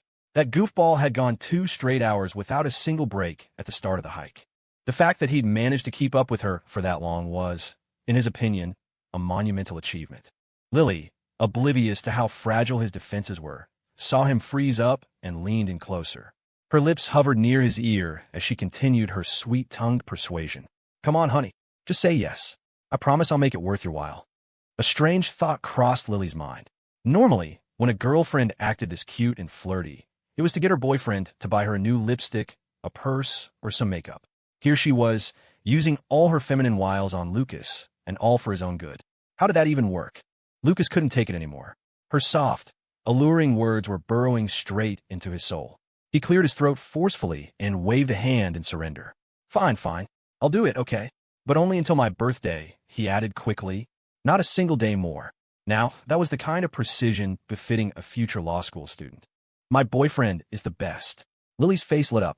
She planted a firm kiss on his cheek before skipping off to the kitchen to wash the dishes.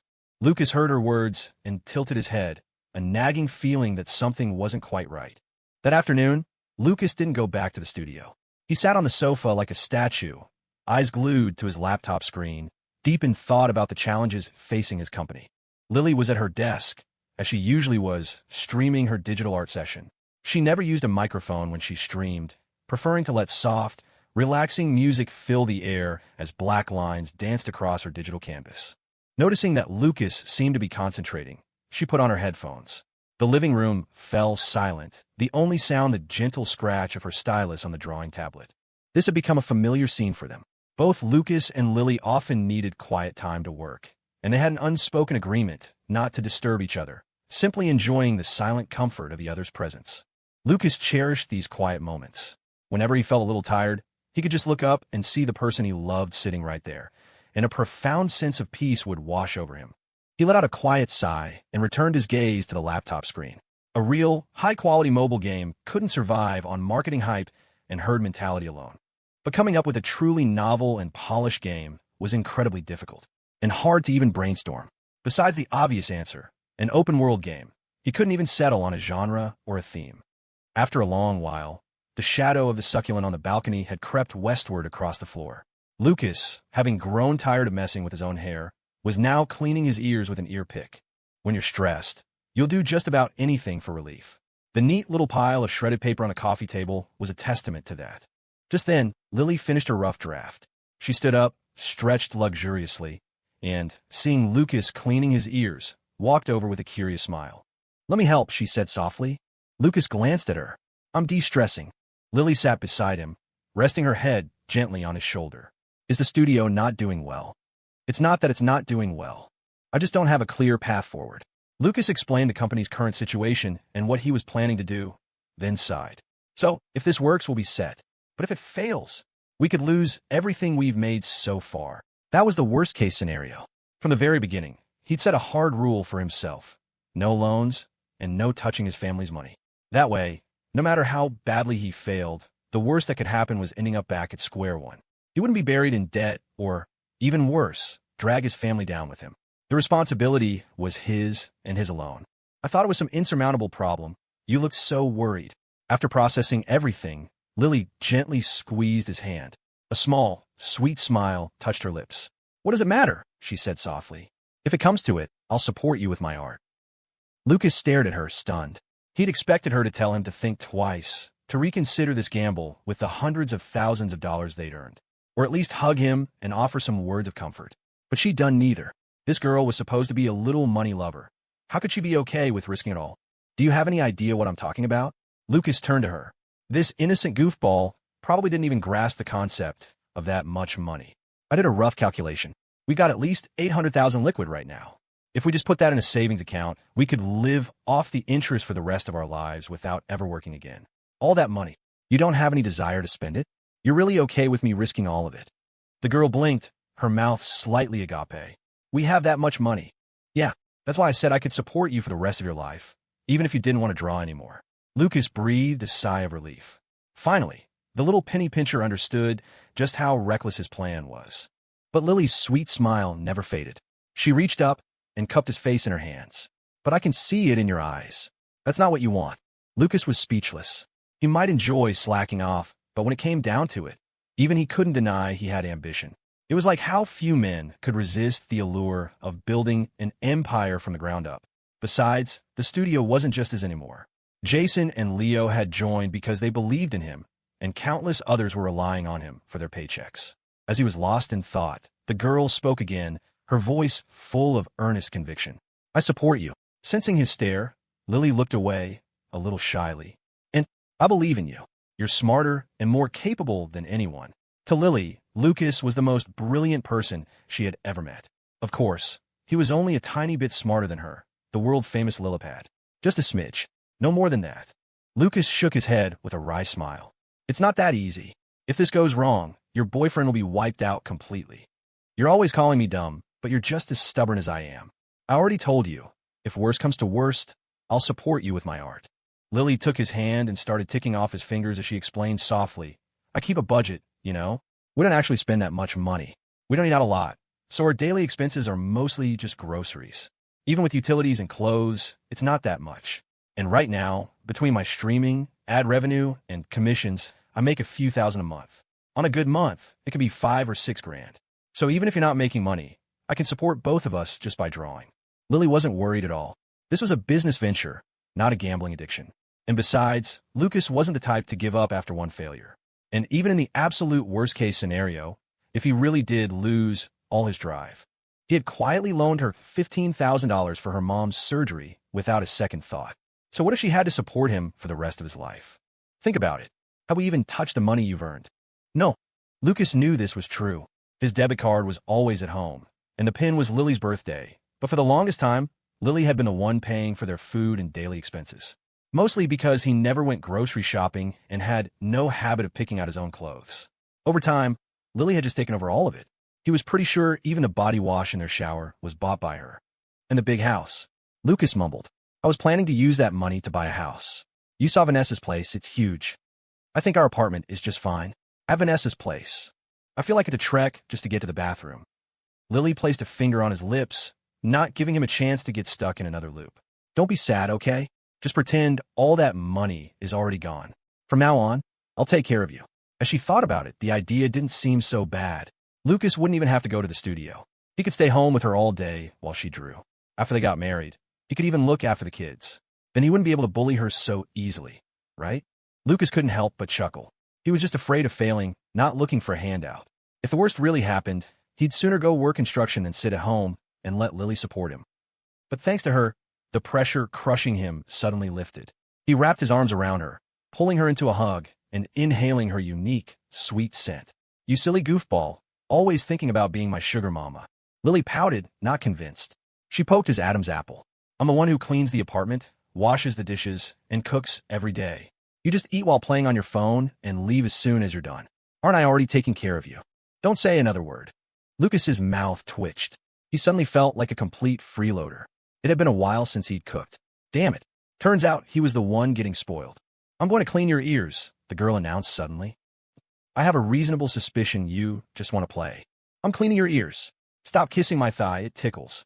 Lily put the earpick back on the coffee table, not daring to use it again, terrified she'd flinch and puncture his eardrum. The moment she set it down, Lucas pinned her to the sofa. "Can I kiss you now?" Lucas leaned in, a wicked grin on his face. His lips were inches from hers, but his right hand was already misbehaving, tracing patterns on her thigh. "Stop it, Dottie's watching." The girl glanced at the little gray cat peeking out from the balcony, refusing to let him get his way. "Doesn't that make it more exciting?" Lily shrank back timidly. "I'm your sugar mama now. You have to listen to me. I'm just doing what a kept man is supposed to do." "Lily, question mark. Did this guy have any self-awareness at all?" A short while later, Lucas emerged from the bathroom, having washed his hands. His head was finally a little clearer. He'd been completely swept up in the emotion of the moment. In broad daylight, no less. "I'm going to draw." Lily smoothed the stray hairs on her cheeks and fled to her desk. "Okay." Lucas nodded quickly, breathing a secret sigh of relief. Good thing he'd held back. It seemed the water wasn't quite hot enough yet. Lily was still a little hesitant. He swore he'd only meant to kiss her. Damn it, that slip dress was a menace. As the summer heat intensified, it seemed their own restless hearts were heating up right along with it. In the blink of an eye, it was Lucas's birthday. That morning, Lily and Emma were wandering through a gift shop at the mall, browsing aimlessly. "Your finals are coming up soon. Are you sure it's okay to take a day off?" Lily asked softly, worried. "It's just one day. At this point, whether I pass or not isn't going to come down to one day of studying." Emma slurped the last of her bubble tea and tossed the cup into a nearby trash can. "Besides, when my brother was a senior, he took time off to come home for my birthday." Emma remembered it clearly. Lucas had rushed back after school to have dinner with her, then immediately raced back for his evening study session. They had bickered and fought since they were kids, never giving an inch, but they always looked out for each other in small ways. Don't ask, because they'd both tell you how annoying the other was. Emma had once wished death upon him for using her face towel, but she wouldn't trade her idiot brother for anything in the world. Seeing Lily's troubled expression, she asked, "Sis, why the long face?" "I still have no idea what to get him." Lily bit her lip. The last time it was his birthday, they weren't this close, so this was her first time properly celebrating it with him. The more she tried to think of a meaningful gift, the more her mind drew a blank. And she could never match the gift he had given her on her birthday. Forget matching it in value. She didn't think she could even come close to matching the impact. She would never forget his gift, but she couldn't think of anything that would make him remember this day for the rest of his life. "You still have to think about it." Emma was utterly shocked. She glanced around, then cupped her hands around her mouth and whispered to Lily, "Okay, here's the plan. I'll go buy you a gift ribbon from a shop. We'll tie you up, present you to my brother, and boom, you're the gift." Sigh. "Bro, you have no idea how much I'm doing for you. A 50% stake in your company later on isn't too much to ask, right?" Lily's heart skipped a beat. Was there a single decent person in this family? "What are you getting him?" Lily asked quietly. Emma let out a triumphant humph. "I'm giving him my last 2 get-out-of-jail-free cards." "What's that?" "Sis, you just don't get it. In my brother's hands and mine, this is cold, hard currency. It can save you from a parental beatdown." She remembered they started getting issued back when she was in elementary school, 1 per year. As far as she knew, Lucas had used all of his by high school, mostly for staying up late to play games. Only she, by living on thin ice at home, had managed to save 2. She would bet anything her brother would love this gift. After all, if he ever, say, knocked someone up before marriage, he would definitely need them. Lily's mouth formed a perfect O. She was completely dumbfounded. After a while longer, Lily still hadn't picked anything, so they went to the bakery to get the cake. "Just a moment, I'll tie a ribbon on it for you," the server said politely, carefully tying a knot on the cake box. She remembered the name on the order was Lucas, which sounded like a guy's name. "Is this for your boyfriend, miss?" "I can tie it in a heart shape for you," Lily nodded, a little embarrassed. "Thank you." A little while later, the two left with the cake. The server watched them go, smacking her lips. What a sight. That Lucas guy was one lucky dude. As she was reminiscing, the prettier of the 2 girls suddenly came back. "Can I help you with anything else?" the server asked, her polite smile still in place. Lily's head was bowed low, her hands fidgeting nervously. Her mouth opened and closed several times, but no words came out. The server found it odd. "Hello." Finally, Lily pointed at the display counter.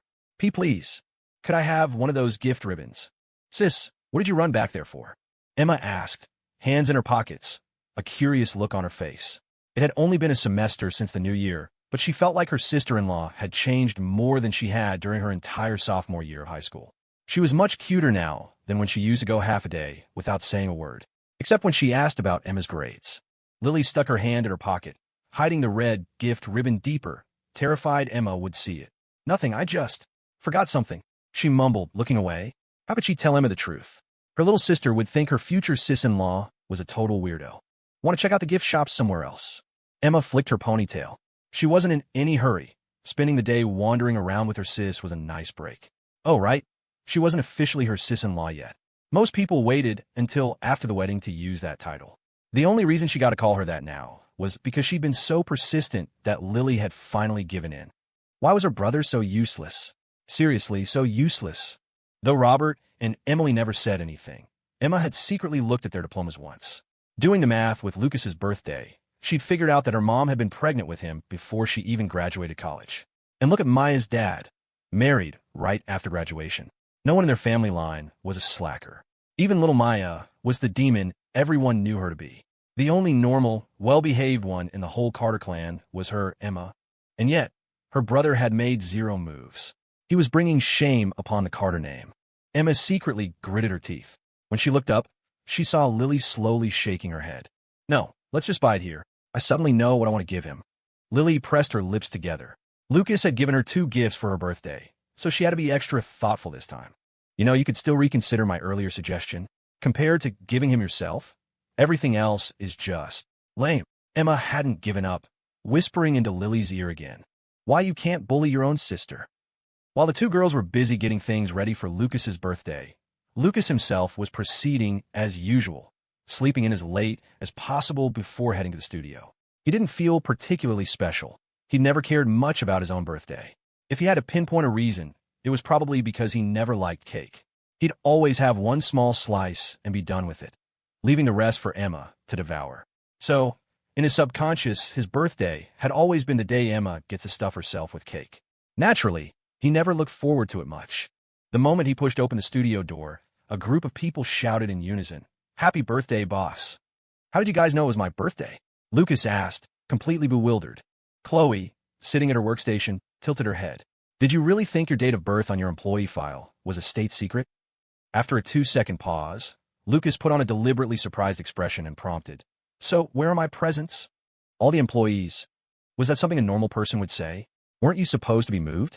Why are you demanding presents? A dead silence fell over the office, broken only by the sound of Leo furiously typing on his keyboard. Erin's first instinct was that it was a trap. She watched Lucas silently, not saying a word. Chloe, who was used to being bullied by Erin, was more honest.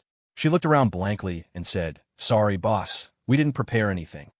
"It's fine." Lucas waved his hand magnanimously. "You can all just work a day of unpaid overtime as my gift." With that, he swaggered into his office, leaving everyone staring at each other from their desks. Chloe buried her face in her hands. Erin poked her in the head, fuming. "Quick, call the boss's girlfriend," someone suddenly shouted.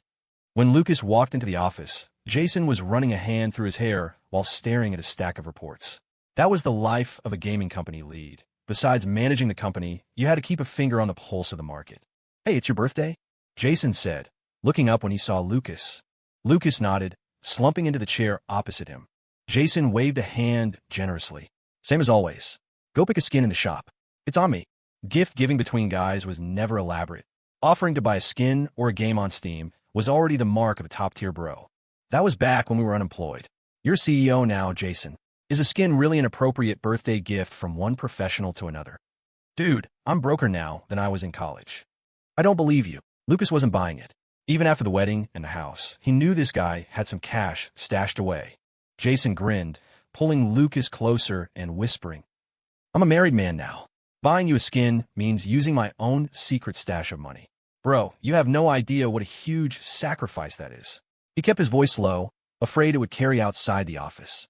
Ever since he got married, He'd had zero financial freedom. If Lucas picked even a slightly expensive skin, half of his hard-earned secret savings would be gone. And this guy was still giving him crap. Riot Games had no idea what a $10 price hike on a skin meant to a married man. It was like kicking him when he was already down. You're already at the hiding money from your wife stage. Keep your damn voice down. Are you doing this on purpose? Jason quickly clamped a hand over his mouth. Just you wait. You won't escape it either. Lucas snorted noncommittal. Hiding money? If he asked, Lily would probably give him every last cent of her hard-earned commission fees. But he couldn't say that in front of Jason. He'd probably get murdered. There's a game dev conference in Portland. We can head over now and be back by evening, Jason said suddenly. We can call it market research. You sure Vanessa will reimburse you for the gas? Lucas raised an eyebrow. Are you kidding me? Can I drive your car? By evening, the sky was growing dark. The lights of the surrounding skyscrapers and street lamps began to flicker on, one by one. Lucas had just gotten back to the studio and was debriefing with Jason, brainstorming what untapped niches might still exist in the market. The conference organizers had been very polite, giving them a special reception after hearing they were the founders of Polaris. Though they didn't find any groundbreaking inspiration, they met a lot of passionate indie developers, so the trip wasn't a total waste. After sorting his notes, Lucas said his goodbyes and left. Outside the startup hub, a long-haired girl stood quietly by the entrance. Her hands were clasped in front of her, her gaze fixed on the building's interior. But as people came and went, her eyes never moved. It wasn't that she was aloof. It was that she didn't dare to look. Lily was wearing a white blouse under a short, blue slip dress that didn't even reach her knees. On her feet were British-style black leather shoes and white calf-high socks that hugged her slender legs, making them impossible to ignore. Many people entering and exiting the startup hub couldn't help but glance her way before quickly looking away, feeling a little intimidated. The people who frequented the startup hub at this time of day were generally more worldly than the average college student, but they had never seen a girl this beautiful. Soon, quiet whispers started to ripple through the area. Two guys stood under a tree, murmuring to each other. Who is that? I'm here every day, and I've never seen her, the one with the buzz cut asked. That's the campus belle from the business school, the guy with glasses said, shaking his head with a sigh. Right now, if you look across the entire University of Washington, from freshmen to seniors, you won't find anyone prettier. The buzz-cut guy's eyes lit up. I'm getting her number. Wait. The guy with glasses stopped him. Wait for what? She's gonna leave. The guy with glasses held up his phone and waved it. I know you're eager, but hold on. Watch this video first. The video wasn't long, just a few minutes, but it was a highlight reel of the incident on the quad. It showed everything, from the resounding slap Lucas delivered to the public apology the other guy made in front of everyone. It didn't seem possible, but it had happened. A few minutes later, the atmosphere was quiet again. Never mind. The buzz-cut guy sucked in a few sharp breaths, completely abandoning the idea of asking for a number. He really couldn't afford to mess with that Lucas Carter guy. Even though the university technically supported his own little studio, if Lucas slapped him, the school wouldn't lift a finger. Forget his studio.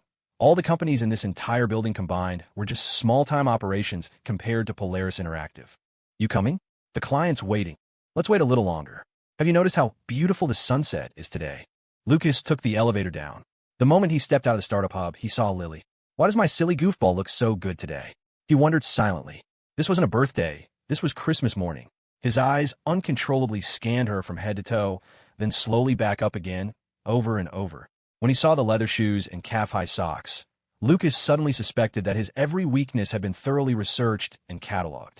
He needed to delete his browser history when he got home. As he was spacing out, the girl at the door noticed him. Her face broke into a radiant smile, and she trotted over to hug his left arm. What are you doing here to pick me up? Lucas asked, curious. Because I wanted to see you sooner, the girl said, resting her head on his shoulder as they walked slowly. Lucas smiled faintly. You could have told me. You've been standing here all by yourself for who knows how long. It wouldn't have been a surprise if I told you. Thank you. I love this surprise. Witnessing this scene, the onlookers felt as if a basket of lemons had been squeezed directly onto their brains. The sourness was excruciating. Watching the couple walk away, practically glued together, the guy with glasses asked again, "Still want to watch the sunset?" The hell with the sunset. Let's go. You're going to cause a public outrage like this, Lucas whispered in her ear when he noticed the sour-faced crowd dispersing. Lily tilted her head in confusion. You don't like it. She had dressed up specifically because she was afraid of embarrassing him, but it seemed to have had the opposite effect. No, I love it. I'm in heaven. Seeing Lucas's goofy, ecstatic grin, Lily puffed up her cheeks and poked him. When he just kept smiling foolishly, she had to say softly, "Your parents told us to come over for dinner? Your mom made a bunch of your favorite food. I just came from there." "I know." Lucas nodded gently. Having never gone away for college, he was used to spending his birthdays at home. They arrived at his front door. Lucas pressed his finger to the scanner, and the door clicked open. Just as Lily was about to step inside, Lucas pulled her back. "Wait," he whispered. "Emma was home today. He had to be on guard." He slowly pulled the door open. As expected, the inside was pitch black. "Emma, you have a birthday too, you know. Why do you have to make my life difficult today?" Lucas shouted into the darkness. No response. "Damn it.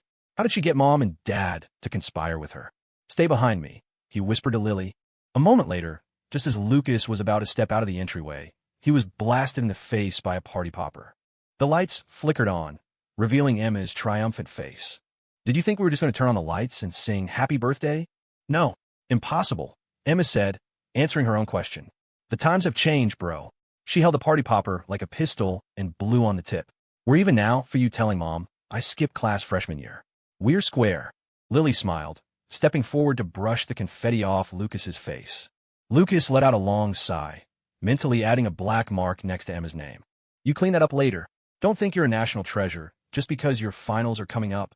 Emily's voice called from the kitchen. "You got it," Emma chirped, then bounced over to Robert, who had been sitting on the sofa the whole time, engrossed in a book. "Come sit," Robert said, waving Lucas over. Lucas felt like something was off. He could see the party popper Robert had hidden by his leg. "I'll come over after you take out what you're hiding over there." "You're no fun," Robert sighed, placing the party popper plainly on the coffee table. Lily had a gentle smile on her face the entire time. She loved this kind of atmosphere. It was something she'd never experienced before. "I'll go help in the kitchen," she said softly to Lucas. Lucas nodded. Seeing Robert still waving at him, he grimly sat down on the sofa. "Dad, don't you know you're too old for—" Pop! Before he could finish his sentence, he was hit with another face full of confetti. The party popper Robert had hidden so obviously was just a decoy. The real one had been concealed behind the book he was holding. "Did you really think my acting wasn't convincing? Your old man will always be your old man." Robert mimicked Emma, making a pistol with his hand and blowing on it. Beside him, Emma was laughing so hard she was practically rolling on the floor. Lucas! This father, so desperate to help his daughter de-stress that he was willing to sacrifice his own birthday boy's son. See, there was only one good person, one true gentleman in the Carter family, and that was him, Lucas Carter. Even with the kitchen door tightly closed, the sounds of laughter and teasing from the living room were still clearly audible. Listening to the happy noise, Emily's face, which seemed untouched by time, broke into a faint smile. "Lily, have you ever heard the saying, sometimes it's better to play dumb?" Lily turned her head, listening obediently. Those two, father and son, they're both full of schemes. They're so used to tricking people out in the world that they come home and think they can fool the people who know them best, Emily said with a dismissive snort, adding proudly, "Most of the time when Lucas's dad thinks he's pulled one over on me, it's really just me letting him." Lily nodded eagerly, looking at her future mother-in-law as if she'd found a kindred spirit. "Lucas always thinks I'm dumb, but most of the time, I'm actually very smart."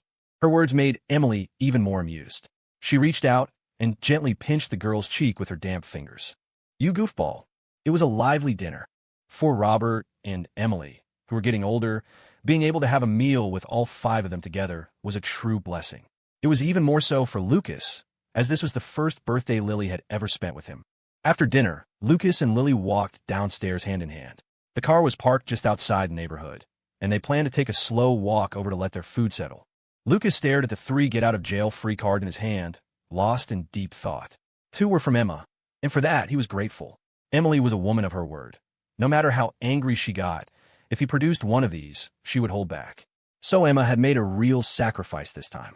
But Emily hadn't issued these cards since Emma started high school. What was she trying to say by suddenly giving him one as a birthday present? And she'd even made a point of saying she would still honor it.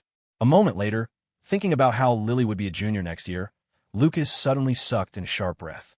He had to reiterate, he was the most gentlemanly person in this family.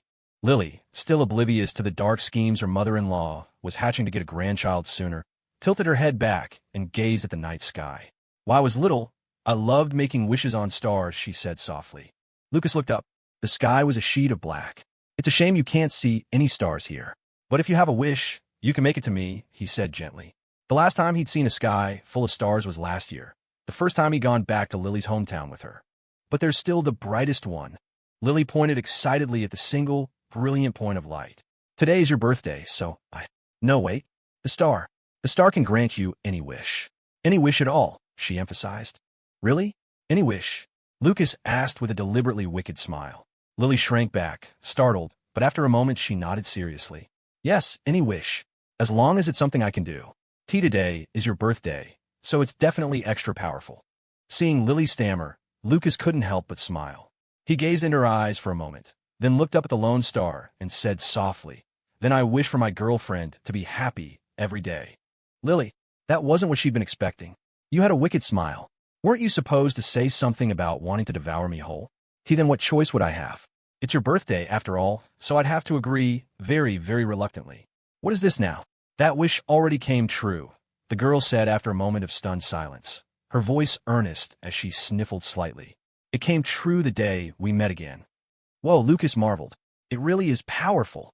Lily puffed her cheeks and turned her head away with a huff. You just wasted a wish. It's not a waste. I'll make the same wish next year on this day. Lucas continued to look at the star. I'm afraid it might forget, so I'll have to remind it every year at this time. Jerk. Lily had a feeling Lucas was really reminding himself. On the way home, Lucas kept asking what his present was, but Lily's lips were sealed. She insisted he had to wait until they got back. Finally, they opened the door to their apartment.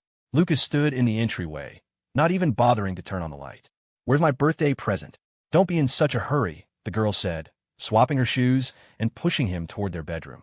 She fumbled for the doorknob and opened the door. His eyes were met with a mountain of gifts, piled from the floor to the bed, nearly filling the small bedroom of their rental apartment. Why are there so many? He mumbled. Seeing the girl's silent, gentle smile, he walked forward and picked up a gift box. It was a remote-control helicopter. I'm a little old for this. Lucas's voice trailed off when he saw the note attached. Lucas's 10th birthday present. Seeing him frozen in place, Lily smiled and stepped forward to be the tour guide. She knelt on the floor, her expression soft and radiant. This is your first birthday present, and this is for your second and your third. I didn't get you a gift for that year because I already gave you the bracelet I made for you. How did you even think of this? Lucas's brain had completely shut down. He was running on pure instinct. Lily paused, a small smile playing on her lips. Because I'm actually really envious of Scarlett. I wasn't able to spend all those years with you like she was, so the only thing I could do was make up for all the presents I owed you.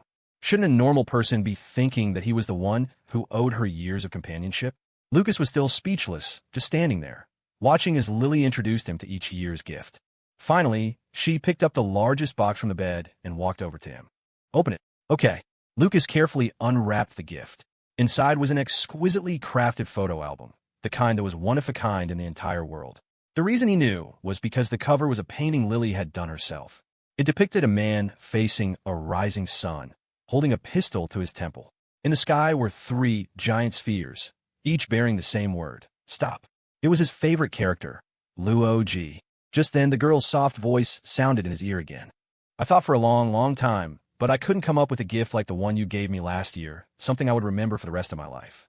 She placed her hand on the album, stroking it gently. So, in the end, I chose this. It's blank right now, but I'm going to spend the rest of my life filling it with new meaning. I'll try my best to create so many happy moments for you, moments you'll want to remember.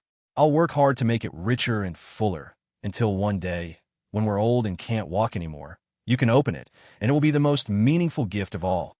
Just as she was about to say more, Lucas rushed forward and pulled her into a tight embrace.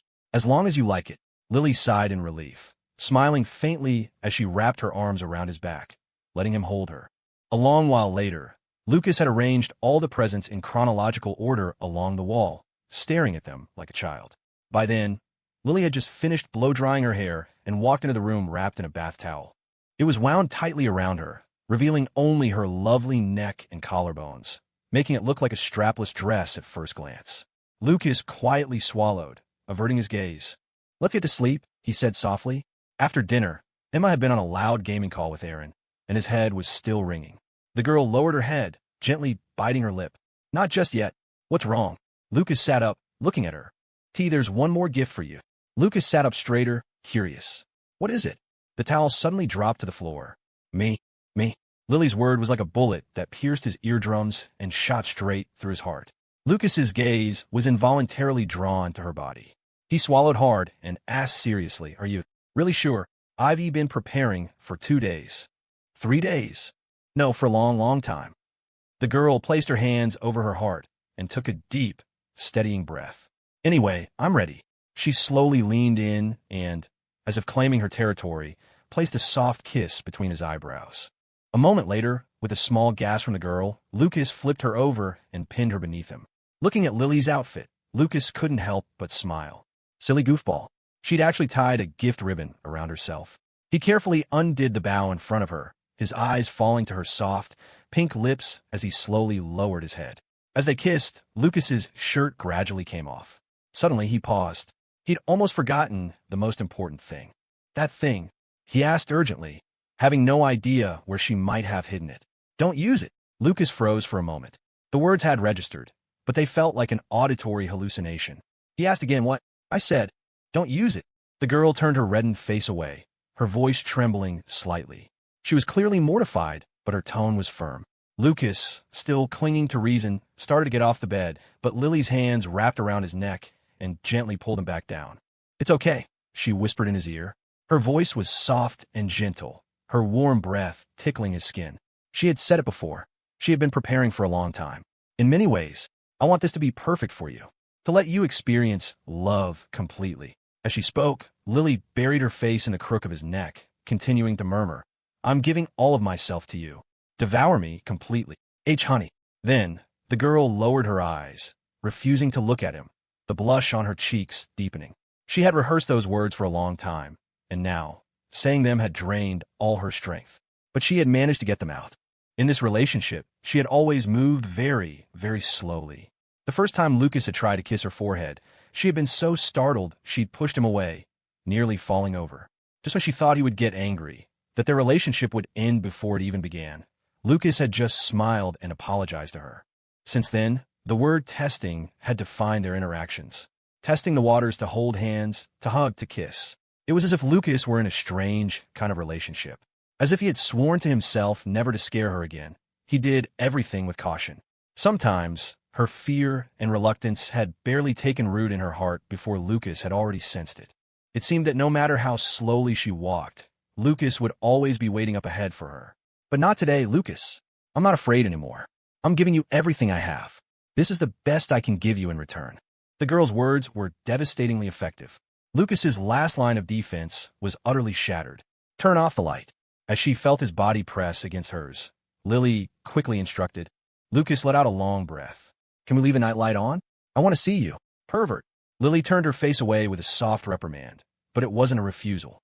The bedroom immediately darkened, with only the small night light on the bedside table casting a faint glow. Lucas propped himself up on his hands, just looking at her for a long moment. Lily was, without a doubt, the most perfect girl he had ever seen in his life. She was timid, so much so that you could easily startle her, that any little tease could make her blush crimson. But she was also brave, so brave that she would never let you take an extra step alone. The same person who was so easily flustered had been the one to confess first. Under the warm, dim light, Lily was so beautiful she looked like a work of art. The soft light played across her face, highlighting the faint blush on her cheeks. The universe had favorites, and it must have spent an eternity on this goofball, crafting her eyebrows, her nose, her lips with such pure, stunning perfection. Even her body was utterly intoxicating. "You're so beautiful," he said from the bottom of his heart. Lily didn't speak. She just reached up to cup his face and placed a soft kiss on his lips. I can't try anymore. The rest is up to you," she said, shrinking under the covers, only the side of her slightly flushed face visible. Between the strands of her dark hair, he could see the tips of her ears, red as cherries. Lucas leaned down, his lips tracing a path across her cheek until he found hers again. "I'm a little nervous." The girl breathed after a while. Lucas gently caressed her face. "Lily, look at me. I love you. I love you too." Outside, a gentle rain had begun to fall, bringing a cool breeze. Inside, the two held each other tighter and tighter, as if trying to melt into one another. In the early hours of the morning, Lucas slowly opened his eyes. The rain outside hadn't stopped. Droplets pattered against the window before slowly sliding down, leaving thin trails on the glass. It seemed to be coming down even harder now. He grumbled to himself that it was still a bit cold for rain in May, but right now, all he felt was warmth. Looking back, everything that had happened since he'd met her again felt like a dream. In a daze, he noticed that the bath towel he'd originally laid down had been thrown to the floor at some point, and the bedsheet beneath them was a mess of wrinkles. But he couldn't be bothered to clean up now. He remembered how, whenever Lily's hands had moved to his back, on the verge of scratching, she would catch herself and grip the bedsheet instead, biting his neck as she let him do whatever he wanted. This goofball was gentle to her very core. He turned his head. The girl beside him was curled up in his arms like a kitten, sleeping soundly. Her body rose and fell with the steady, peaceful rhythm of her breathing. In that moment, Lucas had only one thought. This girl was entirely his. He couldn't help but smile faintly before leaning over and placing a soft kiss on her forehead. The small movements woke Lily.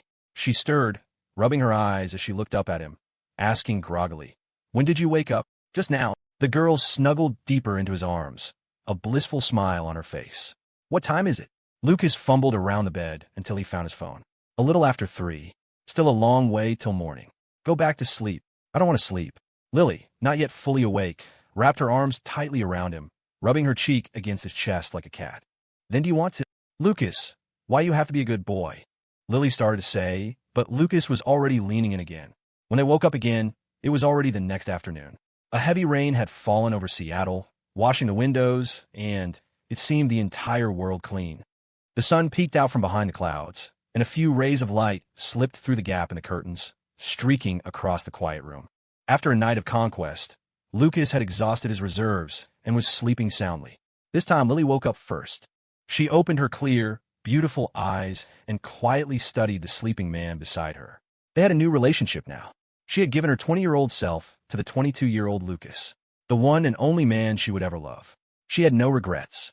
After snuggling his arms for a while, gazing at his sleeping face, Lily smoothed the hair at her temple and prepared to get up and tidy the room. She crept around the bed, searching for her underwear, moving as carefully as possible, glancing back at Lucas every few seconds, terrified of waking him and getting bullied all over again. Must escape. Now.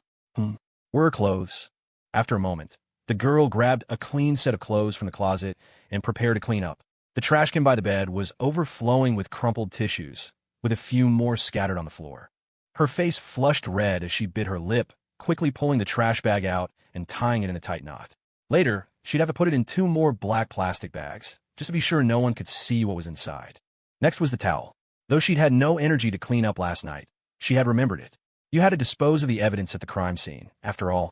Just as Lily picked up the towel, planning to tiptoe to the bathroom to soak it, she heard Lucas's voice. We could just not wash that towel. Keep it as a souvenir." "Lily?" Question mark. Seeing the look of sheer horror on her face, as if he were a deranged pervert, Lucas quickly backtracked. Okay, we won't keep it." "With that look, I thought you were about to call the cops." He started to look for his clothes to get out of bed. "I'll help you wash it," he said softly. "No need. You sure you don't need my help?" Lucas raised an eyebrow. I'm sure." The girl puffed her cheeks stubbornly. She tried to take a step, then suddenly hissed in pain and leaned against the wall, frozen. It wasn't that she couldn't handle the pain. She just had no energy left. By now, Lucas had put on his pajama pants. He walked over, pecked her on the cheek, and took the towel from her hands. "Stop being stubborn. It'll be even more embarrassing if you have to hobble out of here holding onto the wall."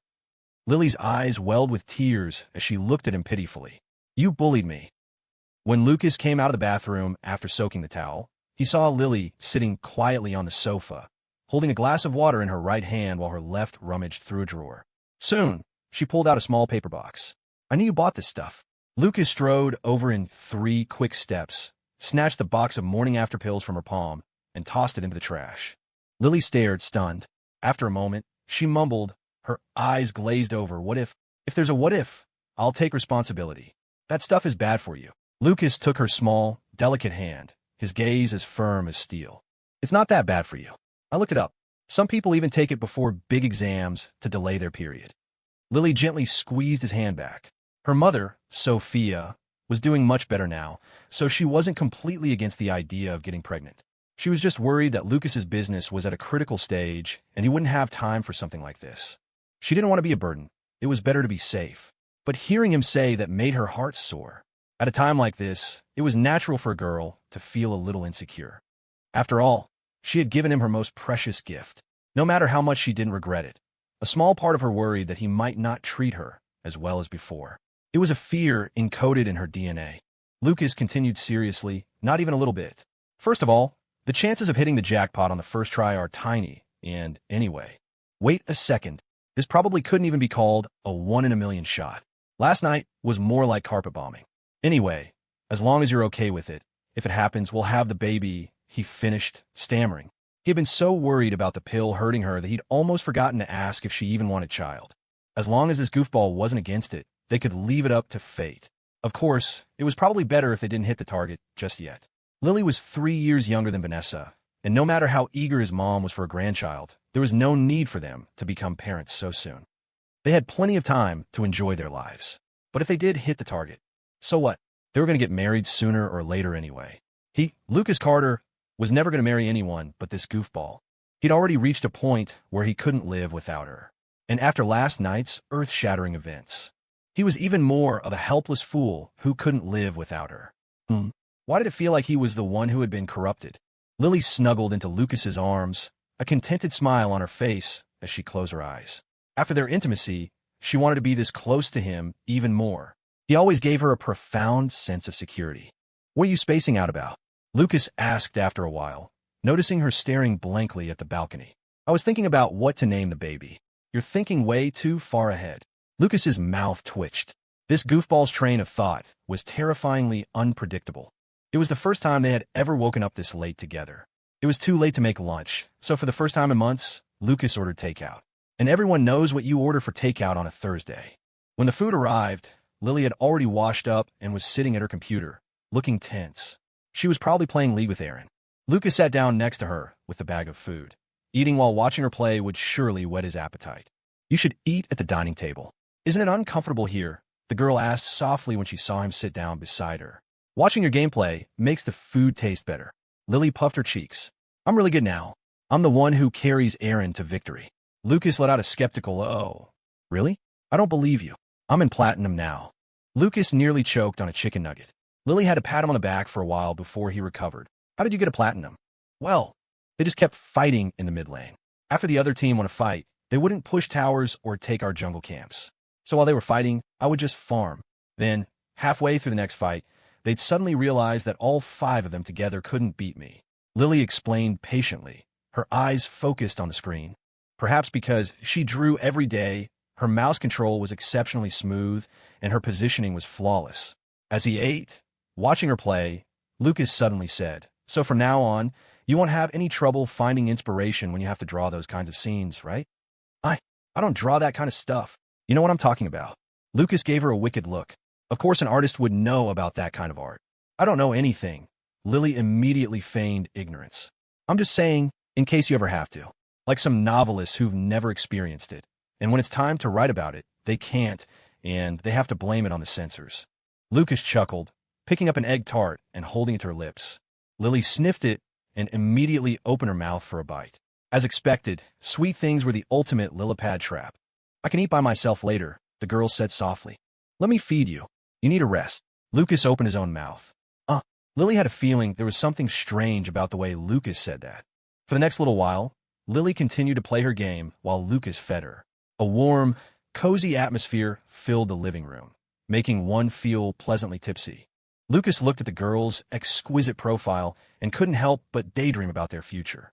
Even though he had devoured her whole, she was still just his girlfriend. Once they signed the papers, she would be his wife. He had to marry her soon, before anything could go wrong. It would be June in a few days. This goofball would be old enough to get her marriage license in October, which meant, in a little over 100 days between now and then, he had to find a chance to propose. And it had to be the kind of proposal that would make her cry with happiness. Only then could he, Lucas Carter, redeem his honor. He gazed at the slender hand holding the mouse, at her slightly bent ring finger, and made a silent vow to himself. Eating KFC too often really gets old. 2 days in a row, and you might never want to see fried food again. But if you have it after a long break, it's heavenly. Lucas figured he needed a dose of junk food every now and then. Lily had him on such a healthy diet that he had none of the bad habits a typical 22-year-old should have. After eating, Lucas cleaned up the trash.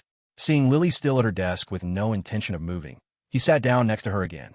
Watching her play was more entertaining than playing himself. They had woken up well past 2 in the afternoon, and the rest of the day drifted by peacefully. The temperature was at least in the high 80s. On a hot day like this, staying home in the AC and playing video games was the only logical thing to do. Lily seemed to have reached enlightenment on this matter. Lucas was very pleased. His year-long efforts had not been in vain. By evening, the sun was setting. As Lucas instinctively went to turn on the lights, he realized something was off. He flicked the switch, and the dim living room flooded with light.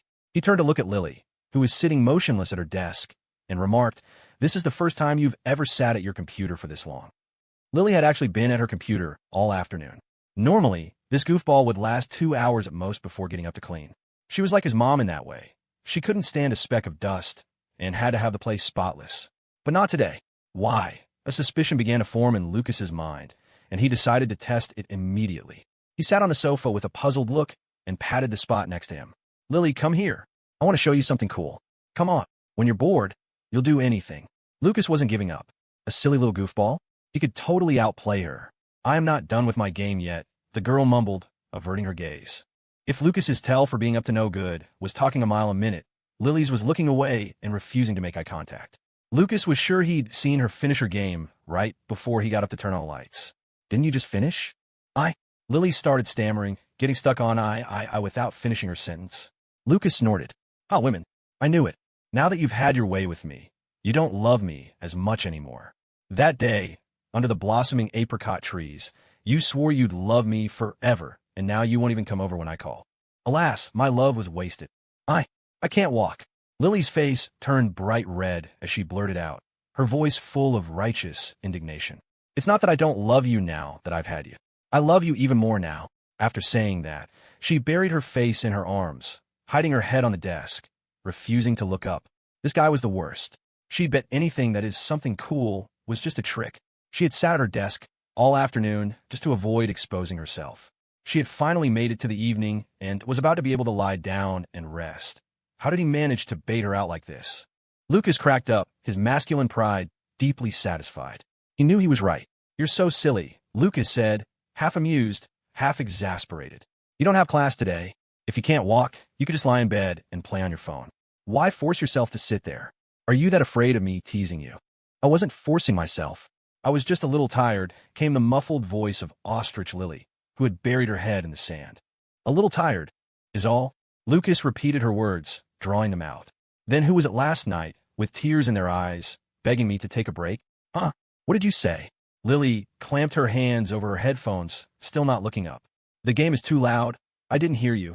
Lucas leaned over to pry her hands away from her ears, but the moment his hand got close, Lily grabbed it and slammed her head against his.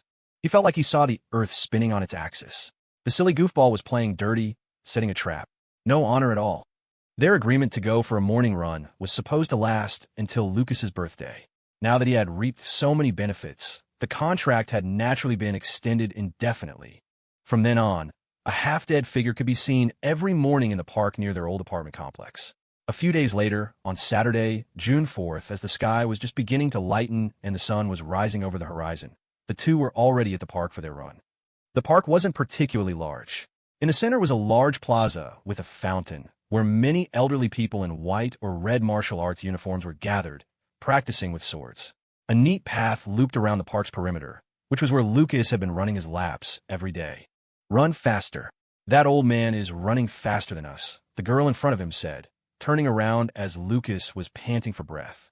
Lily was now getting good use out of the athletic wear and baseball cap she had bought before their Mount Rainier hike. She wore the same outfit every day to run with him.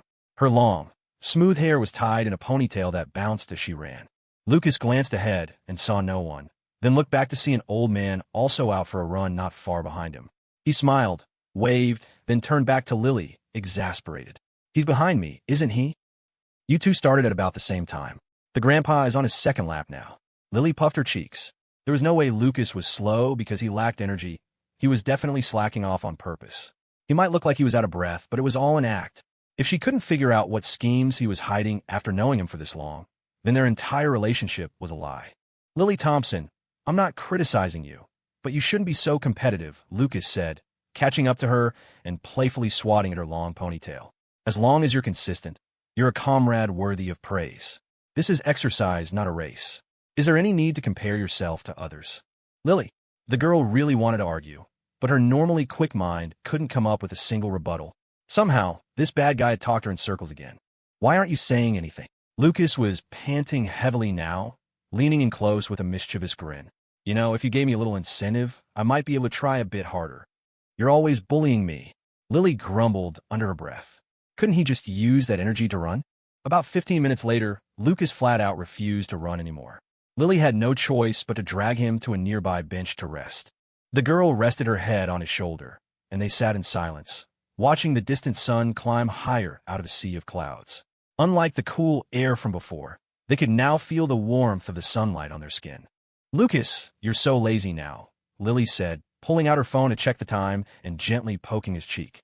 Lucas seemed to have a built-in biological clock. He always ran for a precise 20 to 30 minutes before demanding a break. It's been so long. Even just standing will be tiring, okay? The girl's lips curved into a small smile. Standing isn't tiring. I used to stand all day when I was handing out flyers. Are you trying to be rude? Lucas felt personally insulted, but he wasn't embarrassed at all. Some people just weren't born to like exercise. For him, running was pure torture, not physically but mentally. Lucas thought it probably had to do with his habits growing up. His middle and high schools both had mandatory morning runs. He eventually got so sick of it that he went to the hospital to get a fake doctor's note just to skip it. Lily running with him was for his own good, of course, but when the school said the same thing, he didn't believe a word of it. It was just pointless formalism, disgusting. Rows of students shuffling along like snails, their steps perfectly synchronized like machines. 20 minutes was a lot of time for a student. It was wasted on this glorified walk. Was it really for exercise, or something else? Everyone knew the answer. While Lucas was lost in his memories, Lily was busy texting Vanessa. Vanessa, why are your step counts on the health app so high lately? You two have been dominating my leaderboard for days, you know? Lily, we're going for morning runs. I'm helping him exercise. Even though Lucas slacked off every day, thanks to her persistent wheedling, he actually didn't get away with running much less than he was supposed to. After all, as long as she didn't go home, Lucas wouldn't dream of leaving her alone at the park. The other end of the chat was silent for a moment. Vanessa, I hadn't even thought of that. I'm going to make Jason start running too. It's so weird. I'm the one who's pregnant, but he's the one getting fat. Lily, it's going to be exhausting. Lucas starts complaining he's tired after 2 steps every day. Vanessa, that's easy. I'll just follow Jason with a stick. If he slows down, I'll whack him. Lily was stunned. She turned her head to look at Lucas's cheek, then sighed softly. After thinking it over, she just couldn't bring herself to do it. She'd have to continue selling her feminine wiles. If you just stick with it a little longer, run a few more laps, I'll give you a massage when we get back, okay? The girl continued to poke him gently with her fingertip.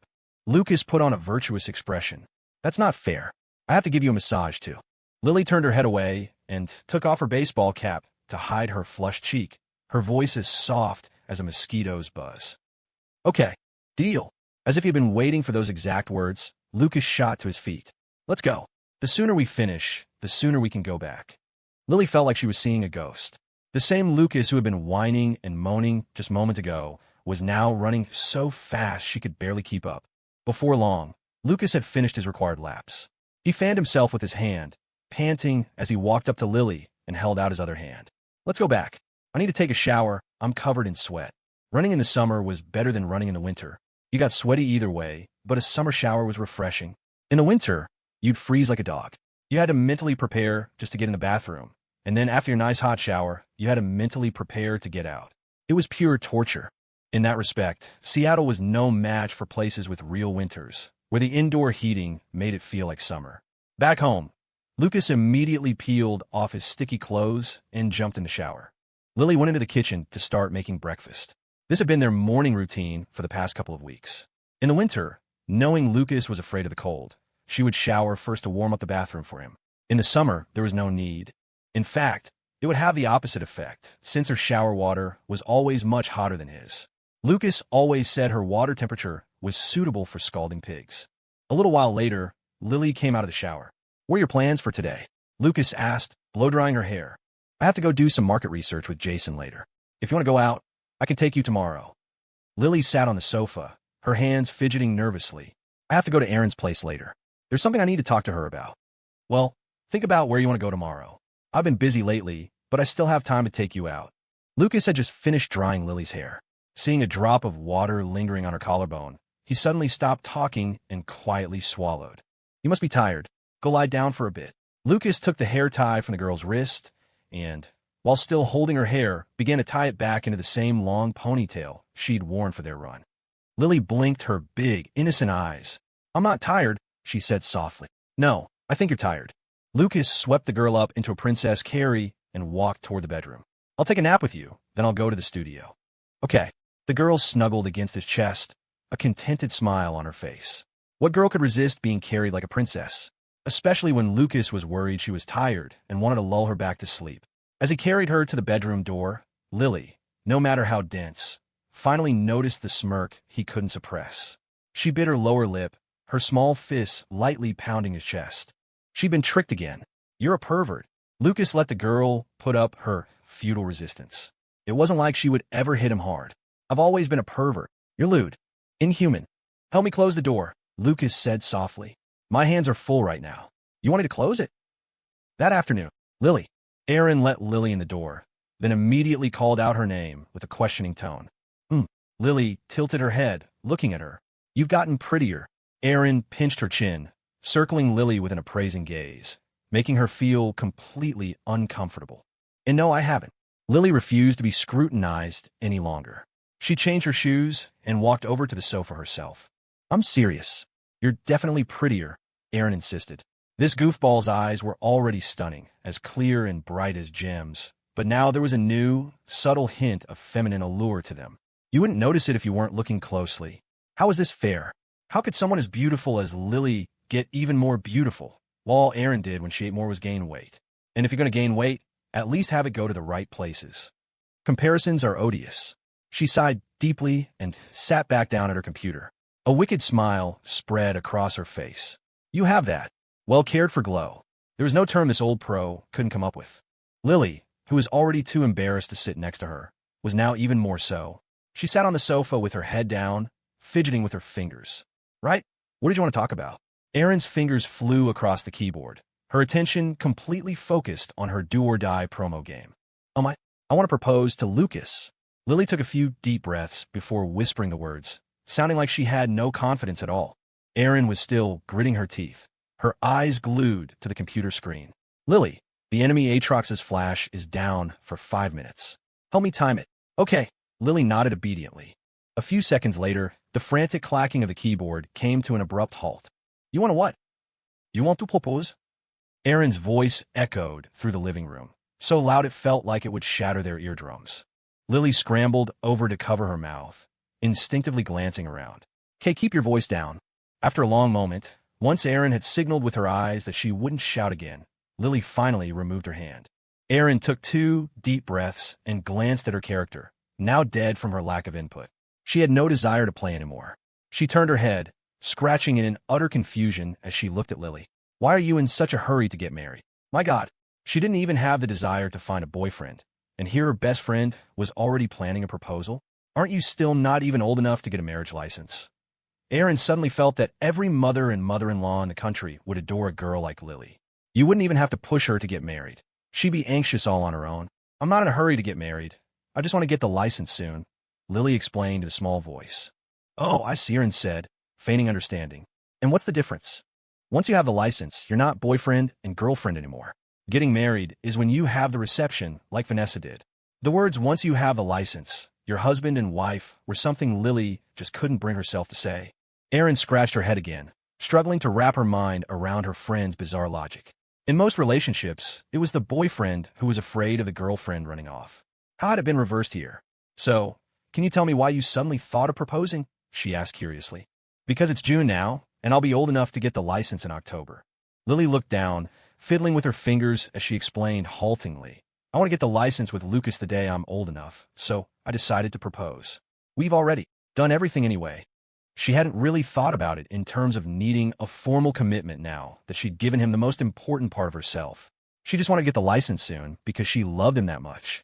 A wedding, a big event that required notifying both families and holding a reception, was something she would leave entirely up to Lucas. She had no intention of rushing him to set a date. When they did it, or even if they did it all, didn't matter.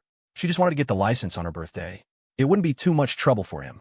It was the only birthday present she had ever truly, actively wanted in her entire life. Are you that desperate to serve yourself up to him on a silver platter? I've never seen anyone so down bad. Aaron snorted dismissively. Oh, what's that smell? Ah, yes, the sickeningly sweet stench of love. A moment later, Aaron froze again, as if petrified. The amount of information she'd received since Lily arrived was a bit overwhelming, and her brain was struggling to keep up. She casually tossed her mouse aside and gripped Lily's shoulders, shaking her. Wait a minute. What do you mean you've done everything? Explain yourself. Lily kept her head down, her lips pressed tightly together. Did you too? And no. Seeing Aaron's strange look, Lily was too embarrassed to tell the truth and quickly waved her hands in denial. Aaron suddenly felt she didn't need to ask. The goofball's frantic gestures and panicked eyes had sold her out completely. Lily, you know what? You will never be able to lie. The truth is written all over your face. Is it that obvious? I thought I'd gotten a lot smarter. Aaron felt a mouthful of old blood welling up in her throat. She was about to explode from sheer frustration. Before, when she didn't know the truth, teasing Lily was fun. But that was just teasing. Now that she knew her jokes were reality, she just couldn't accept it. The pure, innocent, angelic Lily had been. By Lucas. Damn it. That animal. Lucas Carter, you are an animal. The living room was quiet for a long time. Aaron stared at the saber figure on her desk and asked softly, Are you sure you want to be the one to propose? Lucas is a great guy. Doesn't he deserve it? He is great. I've never met a guy more deserving of you than Lucas. But I just feel like this makes him seem a little useless, Aaron said blankly. She didn't mean useless in a derogatory way. It just felt weird. She'd never seen a girl propose before in her life. In TV shows. Maybe she just didn't watch enough, but she'd never seen it there either. Why would it be useless? Lily tilted her head in confusion. And there's no rule that says only guys can propose, right? I guess that's true. For the first time, Aaron was stumped by Lily, unable to argue. It's not that Lucas is useless, Lily pouted, then started counting on her fingers. Look, when he proposes in the future, I'll be around him all the time. What if I accidentally figure it out and ruin the surprise? Then I'd have to try to act surprised, and I'm a bad actor. Even if I don't figure it out, what if he proposes when I haven't dressed up? This only happens once in a lifetime. I want to be a little prettier. For my birthday, he even hired all those drones. If he proposes, he might spend a ton of money, and that's such a waste. And he'll definitely buy a really expensive ring that I'll be too scared to wear, which is another waste of money. Aaron listened dumbfounded. It all sounded pretty logical. Logical my ass. Each point sounded reasonable on its own, but put them all together, and something still felt very wrong. If you're in a hurry, you could just hint at it. Get him to propose to you. Aaron continued to strategize. It's better if I do it. Lily had her own quiet determination. It wasn't that Lucas wasn't proactive. He was just always waiting for her to catch up. He always cleared all the obstacles in her path and then waited for her to decide, on her own, whether she wanted to take that next step. Now that she finally had a little more confidence, she was determined to rush forward and meet him. And she didn't like the word hint. Hint at it. Make Lucas guess what she was thinking all day, and then get upset with him if he couldn't? She didn't want that. That kind of relationship was exhausting, and it would be even more exhausting for Lucas. She'd seen girls in her class fight with their boyfriends like that. They could have just said what was bothering them, but instead, they'd bottle it up and insist their boyfriends guess. When the boyfriend asked, they'd coldly say they weren't upset and didn't need comforting, but refused to say what he did wrong. Then, as soon as the boyfriend left, they'd complain that he didn't understand them. Lily's brows furrowed slightly. She would never be like that. Ooh, look at you, defending your man. Aaron saw her frown, and, assuming Lily was upset that she called her boyfriend useless, couldn't resist a teasing jab. Fine. This goofball might as well have considerate tattooed on her forehead. Good thing I'm illiterate, blind, mute, and deaf. Otherwise I'd die of jealousy right here. Go ahead, propose. Go on and throw yourself into that tiger's den. Then in a couple of years, I'll get to be a godmother. You should focus on your game first. We can talk after. Lily suddenly pointed at the computer screen. Right. I'll win this promo game and then be your strategist. Helping her best friend propose, just thinking about it was exciting. Aaron rolled up her sleeves, ready for a quick and decisive victory. Then she turned back, dejected. Never mind. Our nexus just exploded. Aaron had to hand it to her.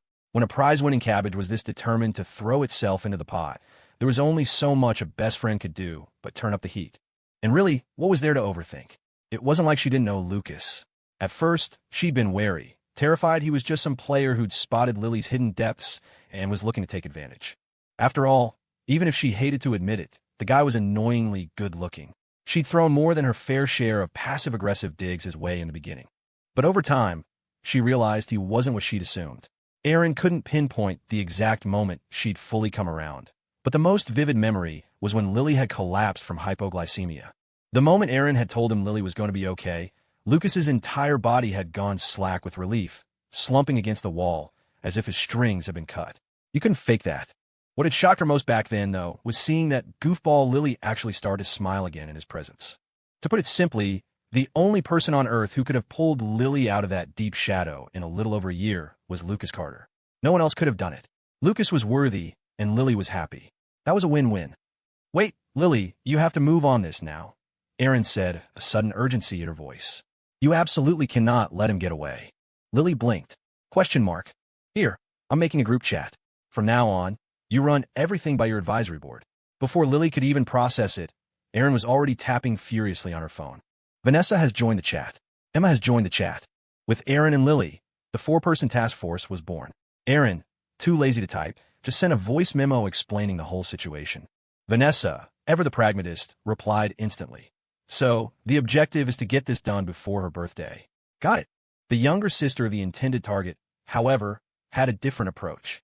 "Emma, sis, you going to propose to my brother? Have you looked in a mirror lately? Do you have any idea how gorgeous you are? How wifely? Emma, seriously, what did my brother do to deserve this?" Vanessa and Erin. On the other side of the screen, Vanessa's eye twitched. Though she'd never spoken to Emma, there was no doubt this was Lucas's sister, his very close sister. On the surface, she was questioning why Lily would propose, but she was dropping sis left and right like it was already official. The girl was Devious. That evening, at a barbecue restaurant, no dawdling. "We got 30 minutes, tops. Eat, drink, and then Jason and I have to hit the road for a work trip," Lucas said as Ryan and Leo, the last to arrive, sat down. He popped the caps off 2 beers and slid them across the table. Ryan looked baffled. "Then why did you even ask me to come?" Leo, ever the patient one, simply took the beer and watched Lucas, waiting. If Lucas called him out, there was a reason. He just listened. The guy next to him was way too antsy. After they'd all taken a drink, Lucas cleared his throat, his expression turning serious. "Here's the deal, guys. I have to get married." Ryan's already dazed look intensified. He and Leo exchanged wide-eyed glances. "You got a kid on the way, too?" Jason asked, his face lighting up with misplaced camaraderie. Excellent, he thought. I'm not the only idiot who messes up. Now Vanessa can't hold it over my head anymore. "No, this is a statement of intent," Lucas shot back before continuing. "I called you guys here because I need ideas. How do I propose?" He didn't care what the world was like or whether other guys took responsibility. He'd taken Lily to bed, and now he had to do right by her. Besides, he'd heard that women could get insecure after the first time, worried their boyfriend wouldn't love them as much. He didn't know if Lily felt that way, but he was going to preempt it, which meant, by his calculations, a proposal was non-negotiable and urgently required. "You're a master of romance. Why do you need our advice?" Jason asked, genuinely confused. Lucas was a one-woman man by choice. If he'd wanted to be a player, no one else on campus would have stood a chance. Other than himself, Jason figured he was the only one in the group qualified to offer any real advice. Ryan and Leo were hopeless nerds when it came to women. Wait a second. Jason's face froze. Did his sudden urgency mean he'd finally sealed the deal? "Oh, you magnificent bastard. Just brainstorming," Lucas said, too preoccupied to eat. "And a proposal is a once-in-a-lifetime thing. If I do it alone, it won't be as big as if we all plan it together." Of course, he had no intention of actually relying on these guys for ideas. But he couldn't pull it off without wingmen.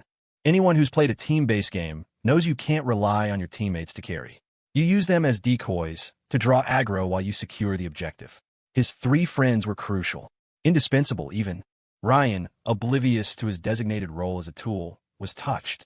"I'm all in, man, and getting married early is a good thing. I'm not an only child, and my parents are already on my case about it.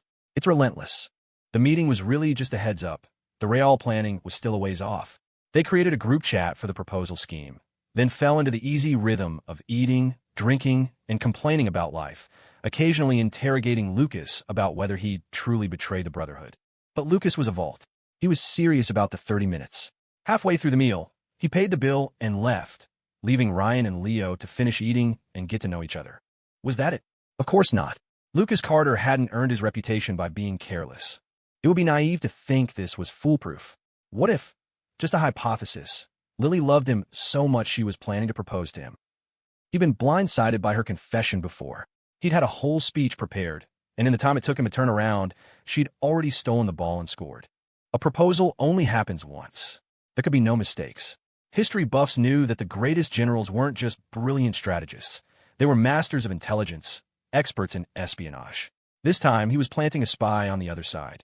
Someone to feel out whether Lily was having similar ideas, to report her movements on the big day, and, most importantly, to run interference and prevent her from hijacking his moment again.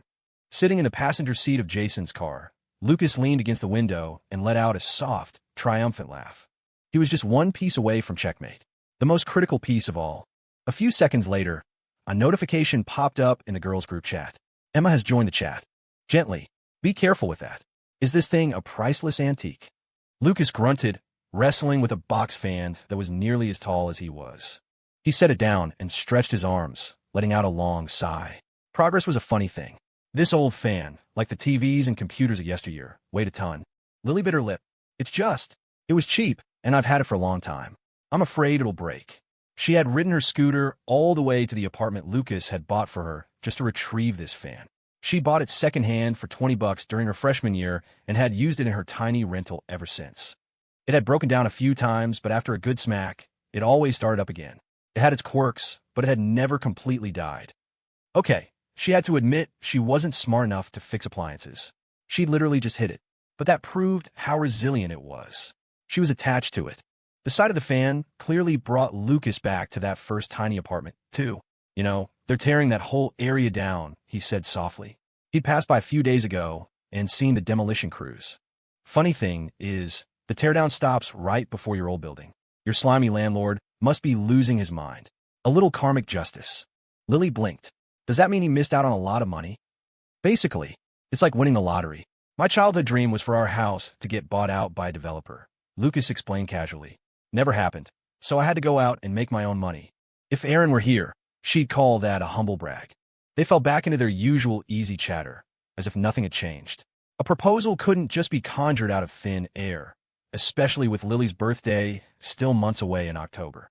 For now, life went on, and so they lived their normal lives, both secretly harboring the same grand plan, a secret they would die before revealing to the other. Every day was an exercise in acting like they had nothing to hide.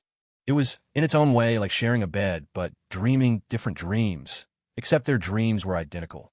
Is it good now? If you're still worried, I could get a Geiger counter and check the room for radiation, Lucas teased after positioning the fan. This girl could worry about anything. Lily gently wiped the sweat from his forehead with a tissue. The rest is just cleaning the room. I can do it. You should go rest. It was early evening, and they were frantically cleaning out Lucas's old room. Not because they were fighting, but because they were expecting a VIP. The drive from his parents' house to Emma's exam center was half an hour without traffic from the apartment. It was a 5-minute walk. Even an extra half hour of sleep was an advantage. So when Emma had asked, Robert and Emily saw no reason to refuse. For the next few days of her high school finals, Emma, the precious panda, was under his special care. Lucas felt a surge of pride. It meant he was officially the pillar of the Carter family. He just wasn't sure why his parents had given all their instructions to Lily. Seeing Lily meticulously wiping the fan blades with a cloth, Lucas couldn't help but sigh. She went all the way over there to get a fan, just so Emma wouldn't get a cold from the AC. How did my sister get such an amazing sister-in-law? He'd been shocked when Lily had walked in, sweating and lugging the ancient appliance.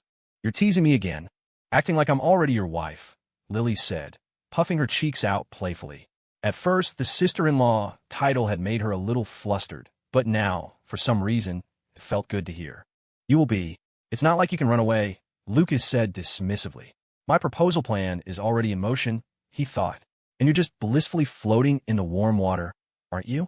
Lily dunked the cloth in a bucket of water, turning her face away to hide her smile. Next time you have to move something this heavy, you call me first so I can help, you hear me? Lucas continued, putting on his stern face. He'd told her this a dozen times, but she never listened, always insisting on carrying heavy things herself. I don't want you to get too tired, she mumbled, but she nodded obediently. While she bustled around, Lucas couldn't bring himself to just sit and watch. He knelt to help her clean. A new fan would have cost $50 tops, yet here she was. He wondered how old their future kids would be before they realized their family was actually wealthy. By the time they finished, the sky had darkened. The setting sun painted the horizon in fiery reds as night fell over Seattle. Lucas looked up. Lily was still carefully cleaning the fan blades. A few strands of hair stuck to her flushed cheek with sweat. He reached out and tucked the stray hairs behind her ear, a soft smile on his face. Ultimately, there was a difference in their levels of thoughtfulness. He had gone around and given all the neighbors milk and fruit, asking them to keep an eye on their kids for a few days and try to keep the noise down at night. It was an old building with a lot of grandparents watching their grandkids. But he never would have thought to worry that Emma might get sick from the AC being too cold or be too hot with it off. He'd spent the night before his own SATs playing video games. Lucas scratched his head. He was kind of slacker for an older brother. It was after 6 when they finally finished. Lucas sat on the sofa and patted his lap. Lily, now accustomed to the routine, obediently placed her legs across his lap. Resisting was futile anyway. While his mind churned over market trends he'd been researching, his hands idly stroked her smooth, slender legs. It was incredibly de-stressing. "When Emma gets here, I'll sleep with her in your room," Lily said suddenly. "You'll have to rough it for a few days." "Why?" Emma said she sleeps better when someone's with her. Lucas blinked. While it was true that Emma never liked sleeping alone, coming here to torture her older brother was just too much. He opened his mouth to protest, but Lily leaned in, pressing a finger to his lips and whispering in his ear. I'll make it up to you later." "It's no big deal," Lucas said, waving his hand magnanimously, then immediately leaned in close. "Tell me more about this, making it up to me." Just then, a knock came from the front door. Lily stood up, smoothed her skirt, and went to open it. Emma marched in like a general inspecting the troops, her hands clasped behind her back. "Inspection time," she announced loftily. "Let's see if my brother's been behaving himself." Lucas took a deep breath, feeling a vein begin to throb in his temple. "Patience. Just get her through finals. Then we talk." Emma bounced in front of him, a wicked grin on her face. "Bro, for the sake of our sibling bond, I'd advise you to treat me like a queen for the next few days. You won't regret it. It's only for the sake of our sibling bond that I haven't kicked you out already." Unfazed, Emma let out a light snort, tossed her backpack onto the coffee table, and flopped onto the sofa. Her warning wasn't about her finals, of course. It was a not-so-subtle hint about the proposal. She made it so obvious. But alas, her brilliant brother's one fatal flaw was his arrogance. Still, Emma Carter was a person of integrity. She wouldn't switch sides over something so trivial. Not right away, at least. "Emma, what do you want to eat?" "I'll make it for you," Lily offered gently. "Barbecue wings, and mac and cheese, and a big salad. Anything else?" Lily asked. Emma's eyes darted nervously toward Lucas. Can I ask for more?" Lucas caught her glance. "I don't think so. This kid really was here to live the high life." A shiver went down Emma's spine. "Nope, that's it," she said quickly. A little later, seeing Emma quietly reading on the sofa, Lucas decided not to bother her and went to the kitchen to help Lily. The moment he was gone, Emma tossed the book aside, pulled out her phone, and opened WhatsApp. She stared at the 2 pinned group chats, a mischievous grin spreading across her face. Suddenly, the sofa was occupied by a figure muffling squeals of laughter and rolling back and forth. This couple was something else. She'd been in the middle of class when the notifications came through and had to fake a stomachache to run out of the room and laugh for a solid 5 minutes. Neither of them could possibly imagine that their trusted advisory board contained a double agent. What did that mean? It meant she had a god's-eye view of the entire operation. She could bounce between both sides, playing one against the other. The thought of flexing her acting skills for both teams at once made her want to roll around on the sofa again. As smart as Lucas was, in this matter, he was a fool. She just had to be careful he didn't find her out. The others were no threat. Whose side was she on? That was thinking too small. If she didn't see this glorious mess through to the very end, she wasn't Emma Carter. Her brother was family, but so was her sister-in-law. It was like choosing between her right hand and her left. What other choice did she have? She would have to, with great reluctance, become a double agent. No, this was more than that. In this great proposal war, she was the only one operating on a higher plane of existence. The consequences, however, could be severe. Her future sister-in-law would probably just pout at her when she found out. But her brother held grudges. Her death would be slow and painful.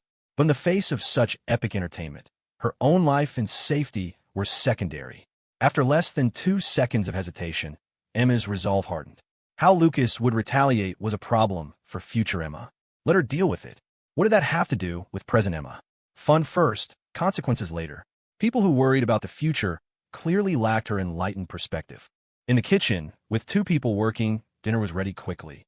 Emma dutifully took a seat on one side of the table, leaving the two adjacent chairs for her brother and his girl.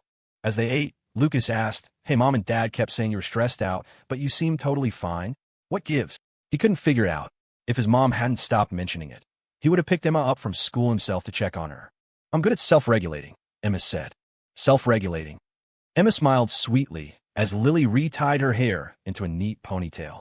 She picked up her fork. "Well, I was pretty anxious. But then I remembered I have a brother who makes like 7 figures a year. My classmates are all scrambling to get ahead in life. But it turns out I just needed my brother to get ahead for me. I'm already decades ahead of them. If I don't get into a good college or find a good job." She paused and jutted her chin toward Lucas. "I'll just come work as a security guard at your company." She knew her brother. Once his company got big, she'd be the security guard at the front desk, sipping tea, playing on her phone, and waiting for her paycheck.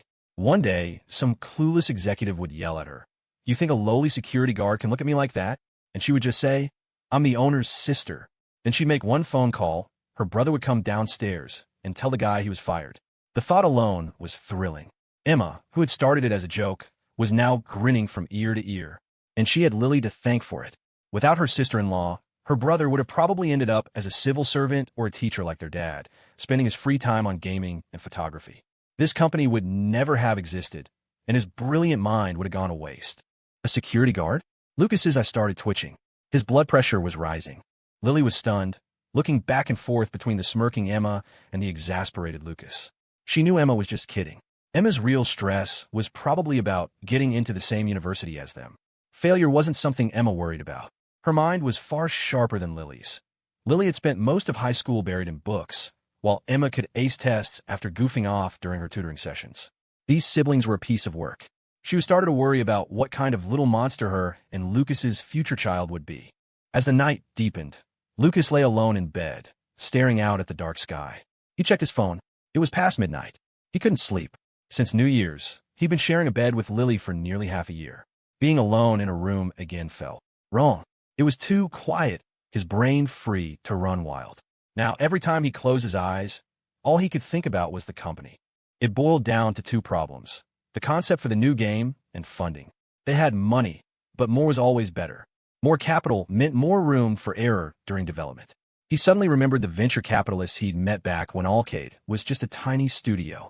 "I think I still have her contact info," he mumbled, scrolling through his phone until he found the name he was looking for. Veronica Vance. Just then, his bedroom door creaked open. Lucas looked up to see Lily's slender silhouette. She was still in her slip dress, her pale, smooth skin glowing faintly in the dark. As he started to speak, she quickly put a finger to her lips, shushing him. She tiptoed into the room and silently closed the door behind her. "What's wrong?" Lucas whispered. "I missed you," she murmured, climbing onto the bed and leaning over him. She whispered into his ear as if sharing a secret. "I just wanted to see you."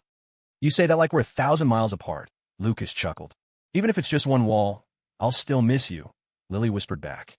She gently took his arm and wrapped it around herself, then snuggled contentedly into his chest. "Besides, I can't fall asleep without holding you. Emma's been out for ages, but I've just been lying there wide awake." She said it with a hint of embarrassment, all but admitting it outright. "Pathetic," Lucas said, though his body betrayed him as he instinctively tightened his grip, pulling her soft form closer as he rolled onto his side. "Well, I am pathetic," Lily mumbled defensively. It wasn't like she didn't know it. He didn't have to keep pointing it out. It was so embarrassing. If being a capable, independent woman meant she couldn't sneak over for a hug whenever she wanted, then that was too much work. She didn't want it. Thinking about it that way, being pathetic seemed pretty great. Curled up in his arms, Lily's pout slowly melted into a gentle, satisfied smile. Lucas watched her, completely bewildered. The room fell quiet. "Actually, I couldn't sleep either," Lucas admitted after a long moment. The girl in his arms didn't respond, but the growing heat of her cheeks told him she was listening. He gently pinched her cheek and blew a warm puff of air against her ear. "Are you pretending to be asleep so you don't have to go back later?" He'd bet anything that was her plan. Feign sleep, and then tomorrow when Emma asked, it would all be his fault. She was just stopping by for a chat, you see, but accidentally dozed off, and he, being the lecherous beast he was, didn't have the heart to wake her. She'd gotten clever. The old tricks wouldn't work on her anymore. She was a wolf in sheep's clothing now. Fortunately, her ears were one of her weaknesses. The sudden warmth made her whole body jolt. If she'd been truly asleep, she wouldn't have reacted so sharply. Her breathing quickened. Busted. She couldn't keep up the charade any longer. Finally, she gave in and left a light bite mark on his shoulder. Ow. Hey, easy. I wasn't pretending, she said, her voice a fierce whisper. Okay, Lucas said, grinning like an idiot. He was hopelessly charmed. Lily huffed and traced her finger over the bite mark. I hope my period comes on time. Why the sudden change of topic? Even in the dark, Lucas could see a blush creeping up her earlobes. She buried her face in his chest, her voice muffled. If we have a baby, we'll have to spend so much time taking care of it, like we are with Emma. We wouldn't be able to just hold each other like this every day. Ever since she'd learned he wasn't against the idea of children, she felt a complicated mix of emotions. Happy at the thought of a baby, but not yet ready to give up their time as a couple. She was excited for a baby, but also worried about actually getting pregnant. The thought made her feel even more guilty. Sorry, future baby. Mommy might be a bad person. Are you jealous of your own future child? Lucas laughed, ruffling her hair. No, she said, not entirely convincingly. She looked up at him. Lucas, you broke a promise. When did I ever break a promise? You said you'd teach me how to fold a paper ring. It's been over a year, and you still haven't. Lucas's eyebrows shot up.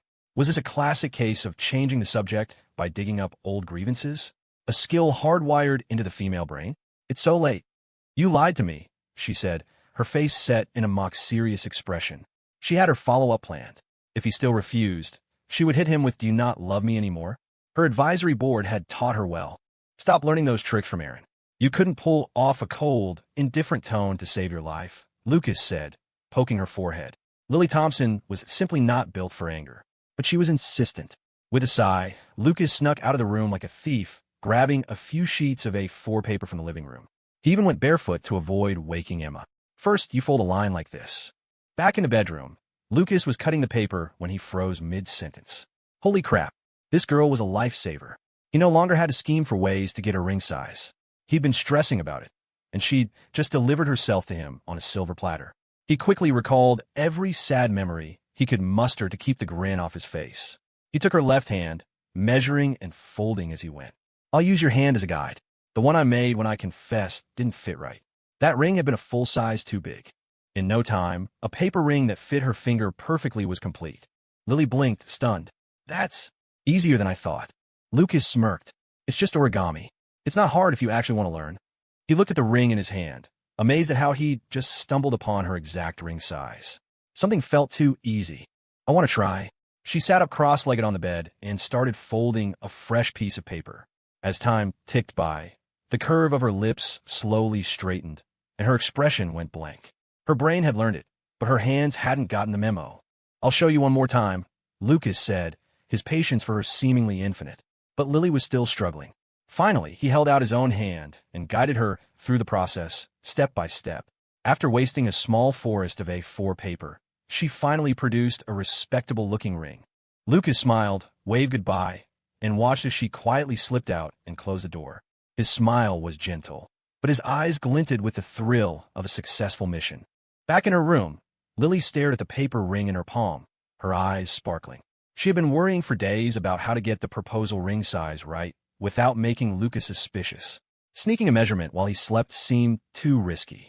And now, the solution had just fallen into her lap. All she had to do was buy a beautiful ring in the size she'd just tricked him into giving her.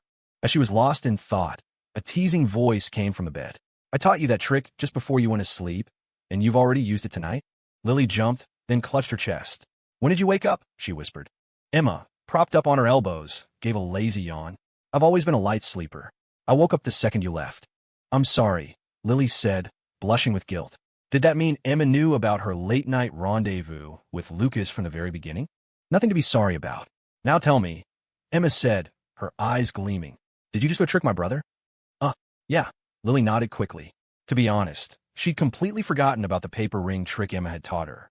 She had genuinely snuck out, just because she missed Lucas. But she couldn't admit that. Emma, you're so smart. A total genius, Lily praised in a sincere whisper. Emma nodded, turning away to hide her grin. Of course I'm a genius, she thought. How else could I control the entire narrative? Just picking a side and feeding the other false information? That was amateur hour spy work. Fate had given her this opportunity, and she was going to be the sole victor of this proposal war. Any sports fan knows that a 3-0 blowout is boring. The real drama is a 2-2 tie leading into a sudden death final match. She was going to guide the situation to exactly that point. That's where the fun was. Staring out at the night sky, Emma prayed that Lucas wouldn't discover her status as a high-level double agent before she'd had her fun. She thought to herself, bro, if you didn't think to use her ring-folding lesson as a chance to get her size, you deserve to lose. Meanwhile, in another part of the city, I've gained 7 pounds. 7, Jason wailed, staring down at the scale in horror. Vanessa, my mom made all that soup for you. Why did it all end up in my stomach? While his father hadn't visited once, his mother, Helen, had been stopping by constantly, always with a massive container of some kind of soup. Vanessa would get nauseous and only take a few sips, leaving the rest for him. He was starting to suspect he was adopted. Otherwise, why would his mother bring so much soup when it was common knowledge that morning sickness was at its worst during this stage? What are you talking about? It's for your own good, obviously, Vanessa said calmly from the bed, not looking up from her law book. It's to build up your strength. Anyone else would be begging me for a sip. She glanced up at Jason. After staring at dense legal text for so long, he was actually starting to look handsome. She sighed internally. They say pregnancy makes the mother dumb, but in her case, it seemed to have affected the father. He really thought all that soup was just for her. Fool. At first, it was about her, but once Helen Miller noticed her own son was putting on weight, the soup volume had noticeably increased. Vanessa had simply taken the easy way out and encouraged Jason to drink more. As a side effect, her mother-in-law seemed to like her even more now. Fine, but even if I help you out with all that soup you didn't want, why are you still calling me fat and making me go running? Jason protested. Vanessa was done explaining. She looked up, her gaze icy. Are you going to run or not? I didn't say I wouldn't. Jason grumbled, turning off the light and getting into bed. He'd figured it out. She was just using him as a stress reliever for her pregnancy mood swings. She seemed to get a real kick out of following him with a stick while he jogged every day. This kid is definitely going to be a fighter, just like you, he said, pressing his ear to her belly with a goofy grin. I can feel them kicking me already. They'd find out what they were having by January at the latest. For the first time in his life, he was counting down the days, each one making him more excited. If it's a girl, I bet you'll want her to be a fighter. Damn right, Jason agreed instantly. If it was a girl, he hoped she had her mother's strength. That way, he wouldn't have to worry about creeps on the street, and she wouldn't be easily charmed by some punk. In fact, she could use her strength to intimidate some poor boy into confessing his love for her. He had to think about Lucas and Ryan, especially Lucas. That bastard was always watching. I wish Lucas and Lily would get married soon, Vanessa sighed. That way our kids wouldn't be too far apart in age. They could play together, look out for each other. She watched his expression closely, her tone shifting to one of casual gossip. Lily can get her marriage license in October. Think they have a shot this year. Jason let out a huge yawn. How should I know? I'm not a fortune teller. Ever since Lucas had told him about the proposal and sworn him to secrecy, a tragic wall had been erected between him and Vanessa.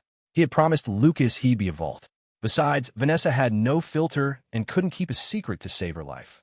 Still, it was a shame. This was so much fun, and he couldn't share it with her. He felt like one of the wall facers from the three-body problem, forced to hide his true plans even from his own wife. Lucas, my friend, he thought, I'm not like Ryan, a hopeless romantic. For you, I have sacrificed so much. And so, after a lengthy interrogation, the intelligence Vanessa gathered was this. Lucas currently had no plans to propose. She immediately reported this to the girls' group chat, suggesting they could take their time and plan something even more spectacular. This round went to Jason. In this marital Cold War, it was a catch-22. Whoever probed for information first was destined to receive disinformation. He had won by virtue of being too oblivious to even think of interrogating his own wife, thereby avoiding the trap of feeding his side false intelligence. Through sheer cluelessness, he had secured the first MVP of the Great Proposal War, giving Lucas a massive strategic advantage. Compared to a proposal that could be planned at leisure, the precious panda at home was the immediate priority. The next few days were a blur of nervous energy for Lucas. He and Lily would sneak out for a run every morning, then come back to shower and make breakfast, only waking the panda when the food was on the table. Other than being denied cold and spicy foods, Emma's every whim was catered to. With her finals almost over, cramming was useless anyway. The goal was just to get through it peacefully. Finally, the last day of exams arrived. That afternoon, as the final test was about to end, Lucas stood waiting outside the school. He leaned casually against a lamppost, wearing sunglasses, holding Lily's hand, looking inexplicably smug. Lily, wearing a Chong Sam-style dress for the occasion, stood shyly beside him, her arm pressed tightly against his, a picture of delicate dependence that only amplified his swagger. He was in a great mood today, not because his sister was finally free from academic torture, but because after weeks of anxious waiting, Lily's period had finally arrived. While he was mentally prepared to be a father, another couple of years of just the two of them sounded pretty good. That night had been a moment of temporary insanity. Looking back, he wanted to slap himself. But in his defense, no man could have resisted in that situation. If Lily had asked for his life that night, he would have given it. Still, there was a right time for kids. Too early, and the parents are still kids themselves. Too late, and the age gap is too wide, creating a communication breakdown. So, getting married this year, and then waiting a few years before having kids? It was the perfect plan. Lily, unaware she was being scheduled down to the minute, looked at the crowd of parents waiting for their children, then back at the school gate, taking a few deep breaths. Relax. I think you're more nervous than Emma is, Lucas teased. Lily squeezed his hand tighter. I don't know why. Just thinking about her in there taking her finals makes me so anxious. All right. If you're this worked up over your sister-in-law's exams, what are you going to do when our kids take theirs? Are you even going to survive? We'll be old by then, she said softly after a long pause, her gaze fixed on something in the distance. Lucas didn't share her sentiment. He felt incredibly lucky to have met the person he wanted to spend his life with at a relatively young age. And this goofball next to him wouldn't even turn 21 until October. She was in her absolute prime. They had so much time to be together, to see the world. He was infinitely more fortunate than guys in their late 20s still stressing about marriage. He couldn't imagine worrying about getting old. As for why Lily was worried, maybe it was just something girls naturally fretted about. Lost in thought, he glanced at her again. Her profile was as captivating as ever, her expression thoughtful as she stared into the distance.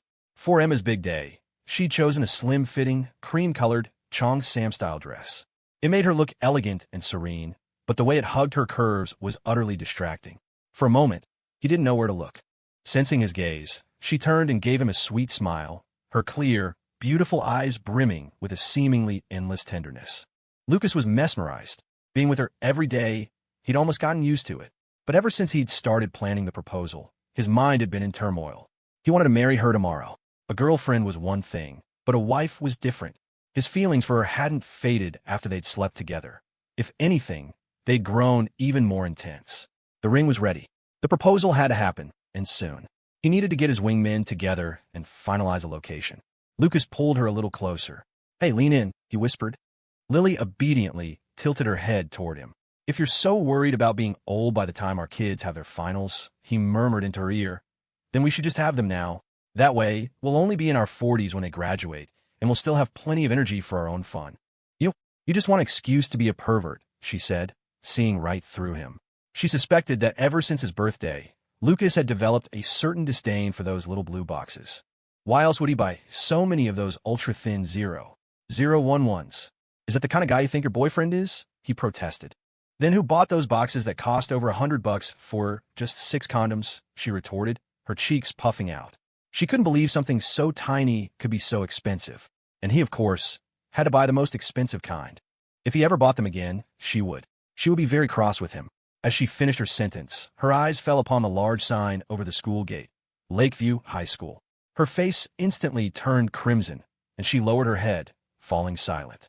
She couldn't believe Lucas had corrupted her so much that she was discussing such things here. Lucas saw her reaction and knew exactly what she was thinking. He let out a dry laugh. This was his alma mater, after all. It felt like just yesterday he was graduating, and now he was a college graduate himself. Hey, we've been together for so long, and I don't think I ever asked. What did you get on your SATs? He said, changing the subject. Lily thought for a moment. 1580. Lucas froze. He pushed his sunglasses up his nose with a trembling hand. Well, that's only a tiny bit higher than me. I'm not jealous at all. So what if she scored a 1580? She was still going to be his wife. Not getting the joke, Lily nodded in earnest agreement. Lucas was so amazing. He had no reason to be envious of her. She gently stroked the back of his hand with her thumb. To be honest, back then, All I could think about was getting into a good college to earn money for my mom's treatment. I was so nervous, I kind of choked. The feeling of being suffocated by pressure was like drowning. Thank God you choked, Lucas said, his grip on her hand tightening. If she had performed as she normally would, if he hadn't agreed to go out to eat with Jason that day, if he'd left the campus a minute earlier or a minute later, he never would have met her. So many what-ifs had to be avoided for them to be together. Or maybe it was just a series of perfect coincidences. He was suddenly convinced that this was what people meant by fate. Lily hummed, understanding his meaning. The corners of her mouth turned up in a subtle smile.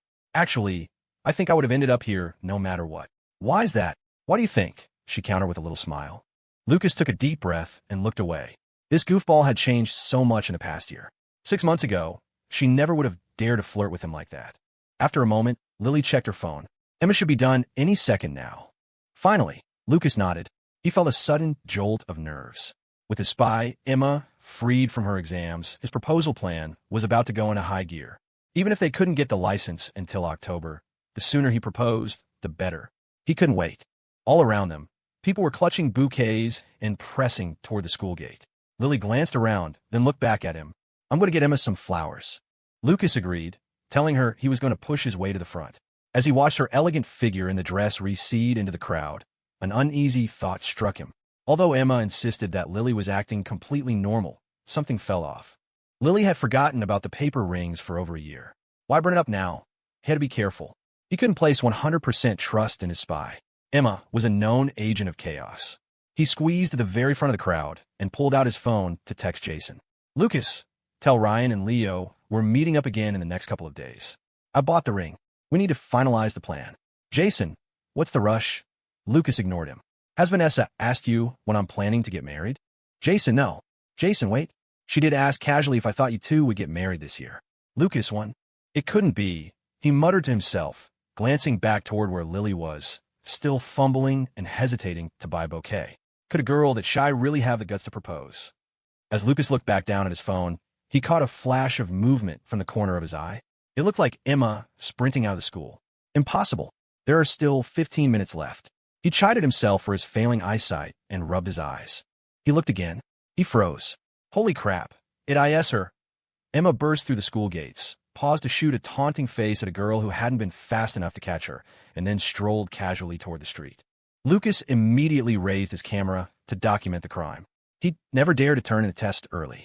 His mom was going to kill her. He'd wanted to capture the triumphant moment she finished her exams. Instead, he was gathering high-definition evidence for the prosecution. Through the viewfinder, he watched as Emma took 2 steps before being swarmed by a pack of reporters. Is that Emma? Lily's incredulous voice sounded beside him. He turned to see her standing there, clutching a bouquet of sunflowers, her mouth slightly agape, her beautiful eyes wide with disbelief. The serene, cool demeanor she'd had just moments before was completely gone. The more Lily watched, the more absurd it became. If it were her, she would have bolted on the spot. But Emma hadn't run. Instead, she was flashing a peace sign at the cameras. Which station are you guys from? Emma asked proactively. We're from UWTV News. Oh, Sach. Emma caught herself, swallowing the curse and forcing a polite smile. Seriously? A university station? A little too professional for my taste. How am I supposed to mess around now? The female reporter, seeing that her subject wasn't about to flee from stage fright, pressed on. So, which was your last exam? Physics or history? Physics, Emma replied, her eyes scanning the crowd for her brother and Lily. And how did you find the questions this year? Were they difficult? I thought they were fine. The kid enjoyed them. I'll be back again next year, Emma said, still looking around, her expression perfectly calm.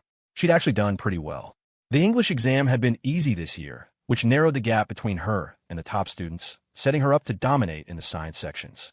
The reporter's smile twitched, unsure how Emma could deliver such a line with a straight face. You're very humble, she managed. Seeing you run out like that, you must be very confident. This afternoon's subject was my strong suit, and you only get to experience this once, right? If I could be the first one out, I was going to be the first one out. Emma paused for a moment, her eyes downcast. But I really have to thank my sister-in-law. English is my weak spot, and she tutored me for over a year. If it wasn't for her, I wouldn't be this relaxed right now. A few nights ago, my sister-in-law stayed up until 4 or 5 in the morning, secretly getting up to organize my review notes, and she still got up early to make me breakfast. This part was true. Lily had snuck out to see her brother, Yes, but she genuinely spent the rest of the night working on Emma's study guides.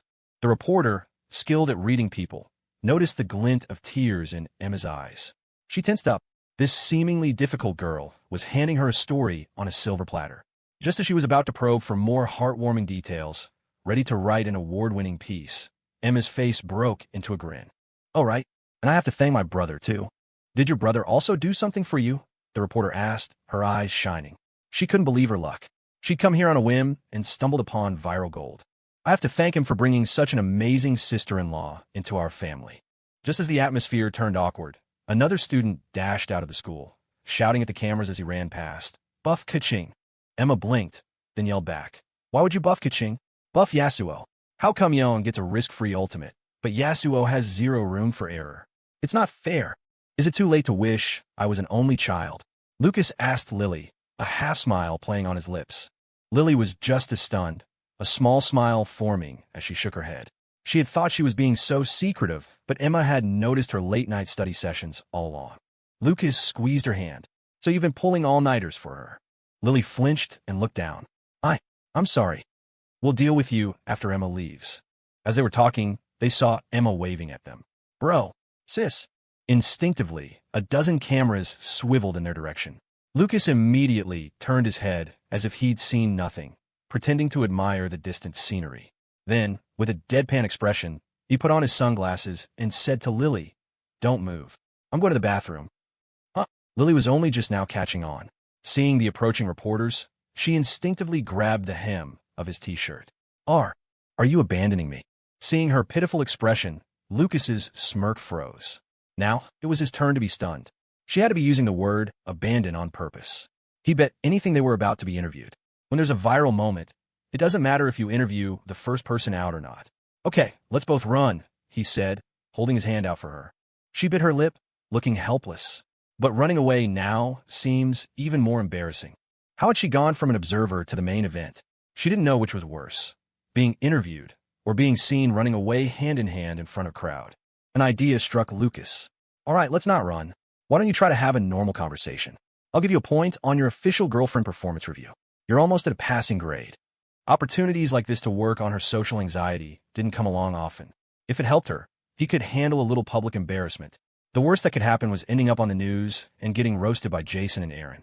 Lily took 2 deep breaths and was about to nod when the reporter was already in front of them, microphone extended.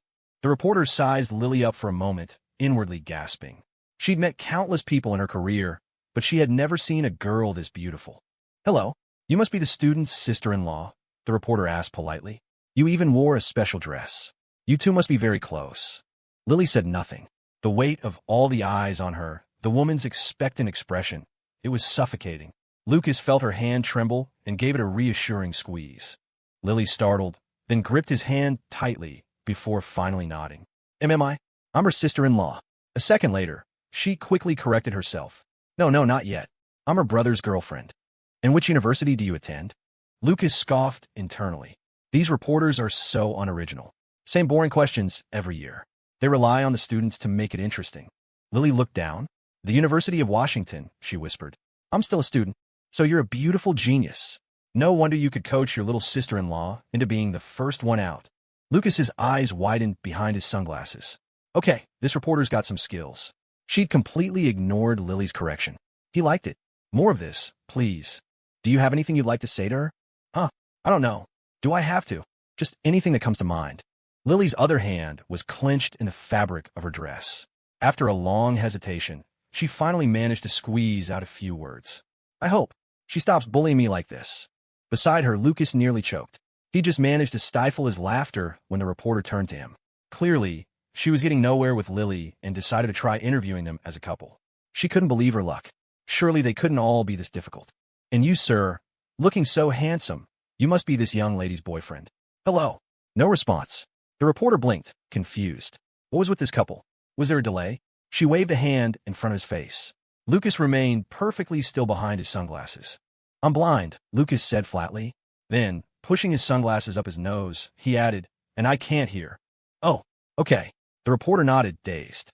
Her gaze toward Lily was now filled with a newfound respect. Not only does she stay up all night helping her sister-in-law, but she also has to take care of a blind and deaf boyfriend. Her life must be so hard. Such a beautiful, kind soul.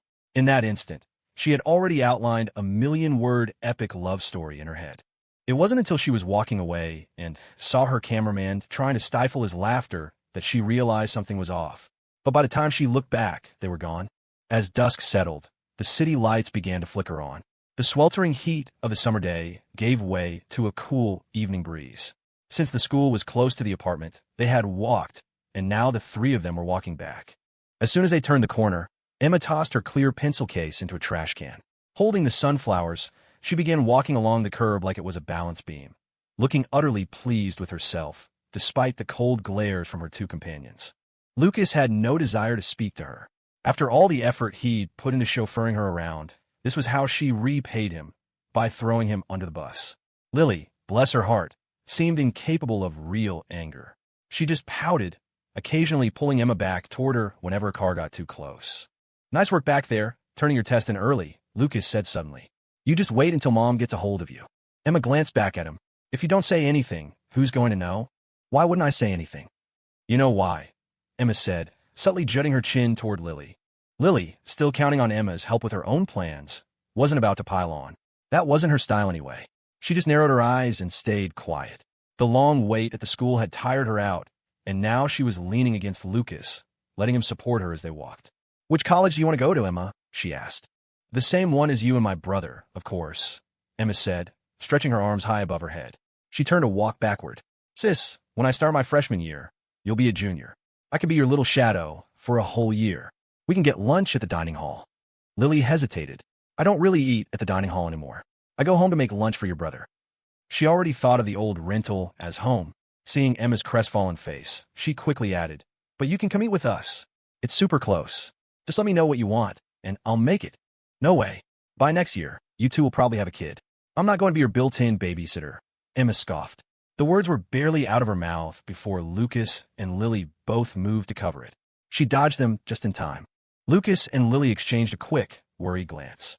Both were terrified Emma's comment would expose their secret proposal plans, and both assumed the other was just trying to shut down her nonsense. They reached the entrance to the old apartment complex. Emma and Lily stopped, waiting for Lucas to go get the car. They were heading to his parents' house for a celebratory dinner.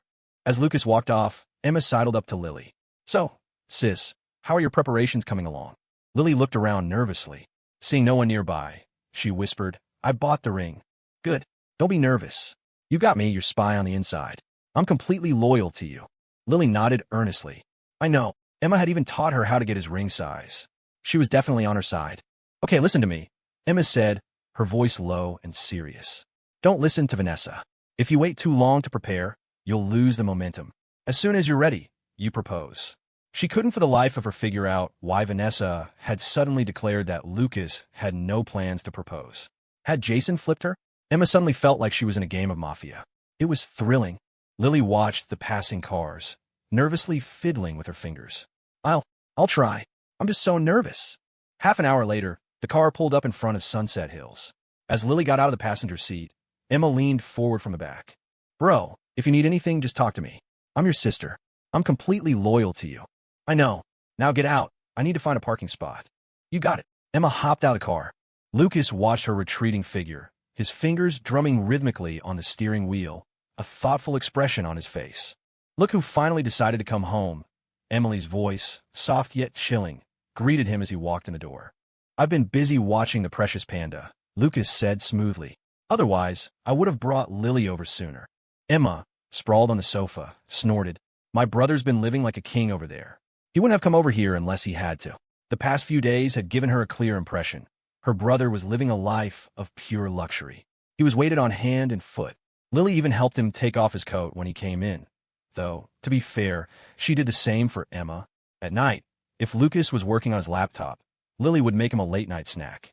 If he was really busy, she would even feed it to him while he stared at the screen, patiently blowing on each bite. Even as a girl, Emma was envious. Emily patted Lily's hand. "Lily, dear, this rascal has been taking advantage of people since he was a kid. You can't let him walk all over you." It was a strange situation. Every day at work, her colleagues who had bragged about their sons getting married were now complaining about their difficult daughters-in-law. Meanwhile, She was worried her own daughter-in-law was too nice. She'd have to find a way to casually drop that into conversation sometime. Oh, having such a wonderful daughter-in-law is just so stressful. Okay, I will, Lily replied obediently. Emily sighed, a mixture of frustration and amusement. She knew Lily well enough by now. She was just agreeing to be polite. The moment they were home, she'd go right back to doting on Lucas. What a silly girl. Emily, Robert said quietly from the side. What is it? She turned to see her husband, trying to suppress a grin. Check the video I sent you. What video? You're old enough to be a grandfather. Stop smiling like a child. Emily muttered to herself as she fumbled for her phone. Of course, that meant she was old enough to be a grandmother. She'd already given them the get-out-of-jail-free cards. A boy as smart as Lucas would have understood the hint. And if he chose to defy the royal decree, well, history was full of people with immunity medallions who still ended up on the chopping block. Just 2 years ago, she was counting the days until Emma graduated so she could finally retire from parenting. Now, she found herself daydreaming about grandchildren. It was strange how getting old snuck up on you. As she was lost in thought, the smile on her face froze. Robert had sent her a link. When she clicked on it, she saw a girl sprinting out of school. She didn't even need a second look. The running form and the swinging ponytail were unmistakably her daughter's. Then she saw the headline. Super confident star student is first to finish final exam. Her blood pressure skyrocketed. Turning it in early? Whenever she saw videos of students like this, she always thought, wow, what a brilliant kid. Now that it was her own child, all she wanted to do was ground her. It's the last exam of your life. Couldn't you have double-checked your answers? But it didn't end there. Emma's interview was even more outrageous. Just as Emily was trying to regulate her breathing, the camera panned to show Lily and Lucas. One kid turns her exam in early and yells about buffing video game characters, and the other pretends to be blind and deaf. She felt like she was going to faint. How did she raise 2 such delinquents? At least Lily was quiet and well-behaved. Before she could say a word, her WhatsApp started buzzing with notifications from the extended family group chat. The Carter family is finally famous. Thumbs up, thumbs up. Wow, your son's girlfriend is gorgeous. I'm so jealous. At Emily Carter, at Robert Carter. That Lucas is a lucky kid. Haven't seen him in years, but my cousin is still the same old goofball. Are we actually going to have a valedictorian in the family? Or even a top scorer in one subject? I remember Emma won an award in that physics competition, right? The relatives' focus varied. The more distant ones were interested in the exam scores, their tone a mixture of hope and trepidation. The closer ones, however, were all captivated by Emma's sister-in-law. To the older generation, a beautiful wife was a symbol of a son's success, a source of pride for the whole family. Crack! Emily's phone hit the coffee table with a loud noise, sliding right to the edge. Lucas sucked in a breath and discreetly pushed the teetering phone back to safety. Lily, an innocent bystander, flinched like a startled deer and pressed closer to him. Mom! Emma swallowed hard. The living room fell silent. Having been in this situation before, Lucas didn't hesitate. He pulled Lily from beside him directly onto his lap. Startled, Lily whispered, "What are you doing? Your parents are right here. If you don't want to be a widow, you'll sit still." Lucas hissed back. She went still, sitting obediently on his lap, trying to maintain a posture that looked intimate but not indecent. "Emma, come here," Emily said, pointing to Emma's room. "Oh, she's using the full name." Lucas, seeing that he wasn't the target, began a silent, gleeful commentary in his head. Emma flinched and looked pleadingly at Lucas. "Bro, where are those get-out-of-jail-free cards I gave you? Quick, give me one." "Didn't bring them." "Sorry, sis, can't help you," Lucas said, shrugging one shoulder while his other arm held Lily's waist. Asking the person who wants you dead for an immunity card.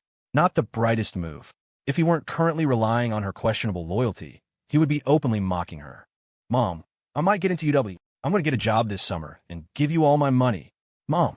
Emma racked her brain for an excuse that would spare her, but she was gently but firmly escorted to her room. Robert, the true mastermind, casually adjusted his hair, took his mug, and disappeared into the kitchen, his mission accomplished. Using a borrowed knife to kill. The man's a pro, Lucas thought with admiration. Lily stared at the closed door, her eyes full of worry. "Stop looking. She's a grown woman. It's not like she's going to get a real spanking," Lucas said, scrolling through his phone. "Okay, maybe she will. If my son ever turned in a final exam early, I'd break his legs." Reassured, Lily relaxed into his embrace. With no one else in the room, she felt less self-conscious and melted against him like water. They looked at his phone together. "Hey, you've got fans in the comments," Lucas exclaimed. Lily blinked, then followed his finger to a comment identifying her as an artist who often streamed on Twitch. Lucas clicked his tongue. This person recognized you too. They said your art is even more stunning than your looks. Wow, that's a good line. I'm stealing that. Do you really need to learn? Lily asked, puzzled. His sweet talk had already practically charmed her into being his wife. One can never stop learning. He was surprised to see how many people recognized her. The internet really did make the world both bigger and smaller. Since she'd first gained followers from an anime convention, people already knew what she looked like. Her eyes were particularly striking and recognizable. This goofball was now officially a public figure. If she became a famous streamer, was he destined to be a kept man? In the age of big data, things like this went viral fast. It had only been a couple of hours, but the video was everywhere. Lucas noticed that some accounts were even cutting out Emma's part entirely, creating clips that just featured Lily's shy, flustered appearance. In the clips, she looked almost otherworldly against the mundane background, her elegant dress and long hair making her seem like a fragile, exquisite work of art that inspired a fierce desire to protect. He glanced at the girl on his lap, at her delicate face full of confusion. It was Emma who had sprinted out of the exam, but somehow Lily was the one who had gone viral. He was definitely messing with me. Lily tilted her chin up, her expression firm. Lucas could be a real jerk sometimes. He had clearly understood what was happening, but still pretended he was just going to the bathroom, leaving her to fend for herself. It's fine. It won't affect our daily lives, Lucas said, unconcerned. He'd already had his own minor brush with fame promoting their first game. The heat dies down, and people forget. Besides, he added with a wink, more traffic to your channel means more money. At the mention of money, Lily's eyes lit up, and all her previous worries vanished. That reporter was really nice, she said sincerely. She glanced toward the kitchen, hearing the sounds of cooking. She debated going to help, but hesitated. If it were Emily, she would have gone in immediately. But with Robert, she felt too shy, too intimidated. Having grown up without a father, she didn't know how to interact with men of his generation. She respected him, but also felt a little afraid. He was quiet, but it always felt like he was thinking, observing everyone around him. Lucas was like that sometimes, too, which always made her suspect she was about to be tricked. Just then, Emma's bedroom door opened. Lucas looked up expectantly, only to see his sister swaggering out with a cheerful grin. Emily followed, also smiling. Now, it was Lucas's turn to be confused. Even if Emma didn't come out crying, she should have at least looked remorseful. What was with the happy faces? What had they talked about in there? He had a bad feeling. After they returned to the living room, the early exam incident was never mentioned again. Emily was even asking Emma if she wanted a new high-spec laptop. Lucas felt a pit in his stomach. Seeing that his mom wasn't looking at him or Lily any differently, he decided not to dwell on it. I'll go help Dad with dinner, he announced, playfully ruffling Lily's hair before heading to the kitchen. He knew she felt awkward just sitting there while his parents cooked, but was too shy to offer her help. This was the easiest way to solve her dilemma. Sure enough, the look she gave him was one of pure, hero-worshipping gratitude. In the kitchen. So, how did you propose to Mom? Lucas asked, washing tomatoes with a deliberate nonchalance. Robert thought for a moment, then shook his head. That's a secret. Take this dish out first. Come on, Dad. Teach me your ways. I want to improve. You will address me by my title when we are at home. I'm seriously worried you're going to out-meme me one day, Lucas muttered. An old man who spent this much time online was a dangerous thing. Seeing his dad wasn't budging, he tried again. Mr. Carter, sir, just give me a little hint. Please. You're focusing on the wrong thing, Robert said, turning the range hood fan up. The noise drowned out their conversation. If a girl wants to marry you, all you need is a bouquet of flowers and a knee to kneel on. If she doesn't, no amount of romance will change her mind. A proposal is just the final step when everything is already perfect. You're not actually begging her to marry you. Ask for advice, not a reality check, Lucas grumbled. You're all talk. Every time you bring Lily home, you announce, I've brought your daughter-in-law back, but deep down, you're a nervous wreck. Robert shook his head and tapped the freshly cooked dish with his chopsticks. That girl is so shy, yet she had the courage to tell a news crew she was your future sister-in-law. Can't you see she's more anxious for this to happen than you are? Lucas's eyes followed the chopsticks. The dish was fresh off the stove, perfect for eating. You mean, the time is right? He asked. No, his dad said deadpan. I'm saying you're dense as a rock. After dinner, they dropped Emma off, and Lucas and Lily headed back to their apartment. All the way home, Lucas was deep in thought. He realized his approach to the proposal had been too goal-oriented. He'd forgotten about making it a memory they would both cherish forever. His dad was right. It shouldn't just be about asking the question. It should be a moment they could look back on when they were old and still feel the flutter of excitement. "What are you thinking about? You seem a little down," Lily asked, sitting on the sofa and looking at him with concern. She hadn't been sleeping well herself and had zero inspiration to draw. Plus, she was actively avoiding the flood of DMs and comments she'd been getting. If she didn't look, it didn't exist. She decided to give herself the night off. "Nothing. Just happy we finally have the place to ourselves again," Lucas said, patting his lap. "Come here." Even though Emma was just as shameless as Aaron, it still felt weird being overly affectionate with his girlfriend in front of his sister. He'd been holding back for days. This time, Lily didn't hesitate. She nodded and obediently moved onto his lap, not sitting sideways as she usually did, but facing him, her arms wrapped loosely around his neck. Lucas took a sharp breath. She was still wearing the Chong Sam-style dress. The form-fitting fabric outlined her stunning figure, now just inches from his face. And in this position, her slender, pale legs were on full display. "You're poking me again." "I don't poke anyone else," he retorted, his hands finding their way to her thighs as if on autopilot. "Oomph," she huffed, burying her face in his neck and starting to nibble. Soon, a small constellation of hickeys dotted his skin. Not finished, she traced a finger over his Adam's apple before pressing her lips against it. The sensation of her lips and the occasional tickle of her hair on his chin was driving him crazy. This had to be a signal, right? It would be weirder if it wasn't. The door to a new world had been opened for both of them. "So, you do have moments when you're too shy to look at me," Lily whispered. She blushed a little herself, but took a deep breath and moved to his ear. "It's cute. You asked for it. No one else is home. You think you can get away with this?" He scooped her up and marched toward the bedroom, ready for a fight. He tossed her onto the bed and pinned her arms down, but she just blinked up at him, her lips pursed, an innocent and dazed look on her face. I'm on my period." Lucas froze for a solid 2 seconds, then rolled off her and lay flat on his back, staring at the ceiling, his eyes as vacant as a dead fish. Beside him, Lily giggled. She rolled across the bed until she was snuggled back in his arms. There. It's late. Be a good boy and go to sleep," she whispered, her warm breath tickling his ear. "You've gotten devious." Lucas shot up in bed, a jolt running through him. It clicked. This goofball had done it on purpose.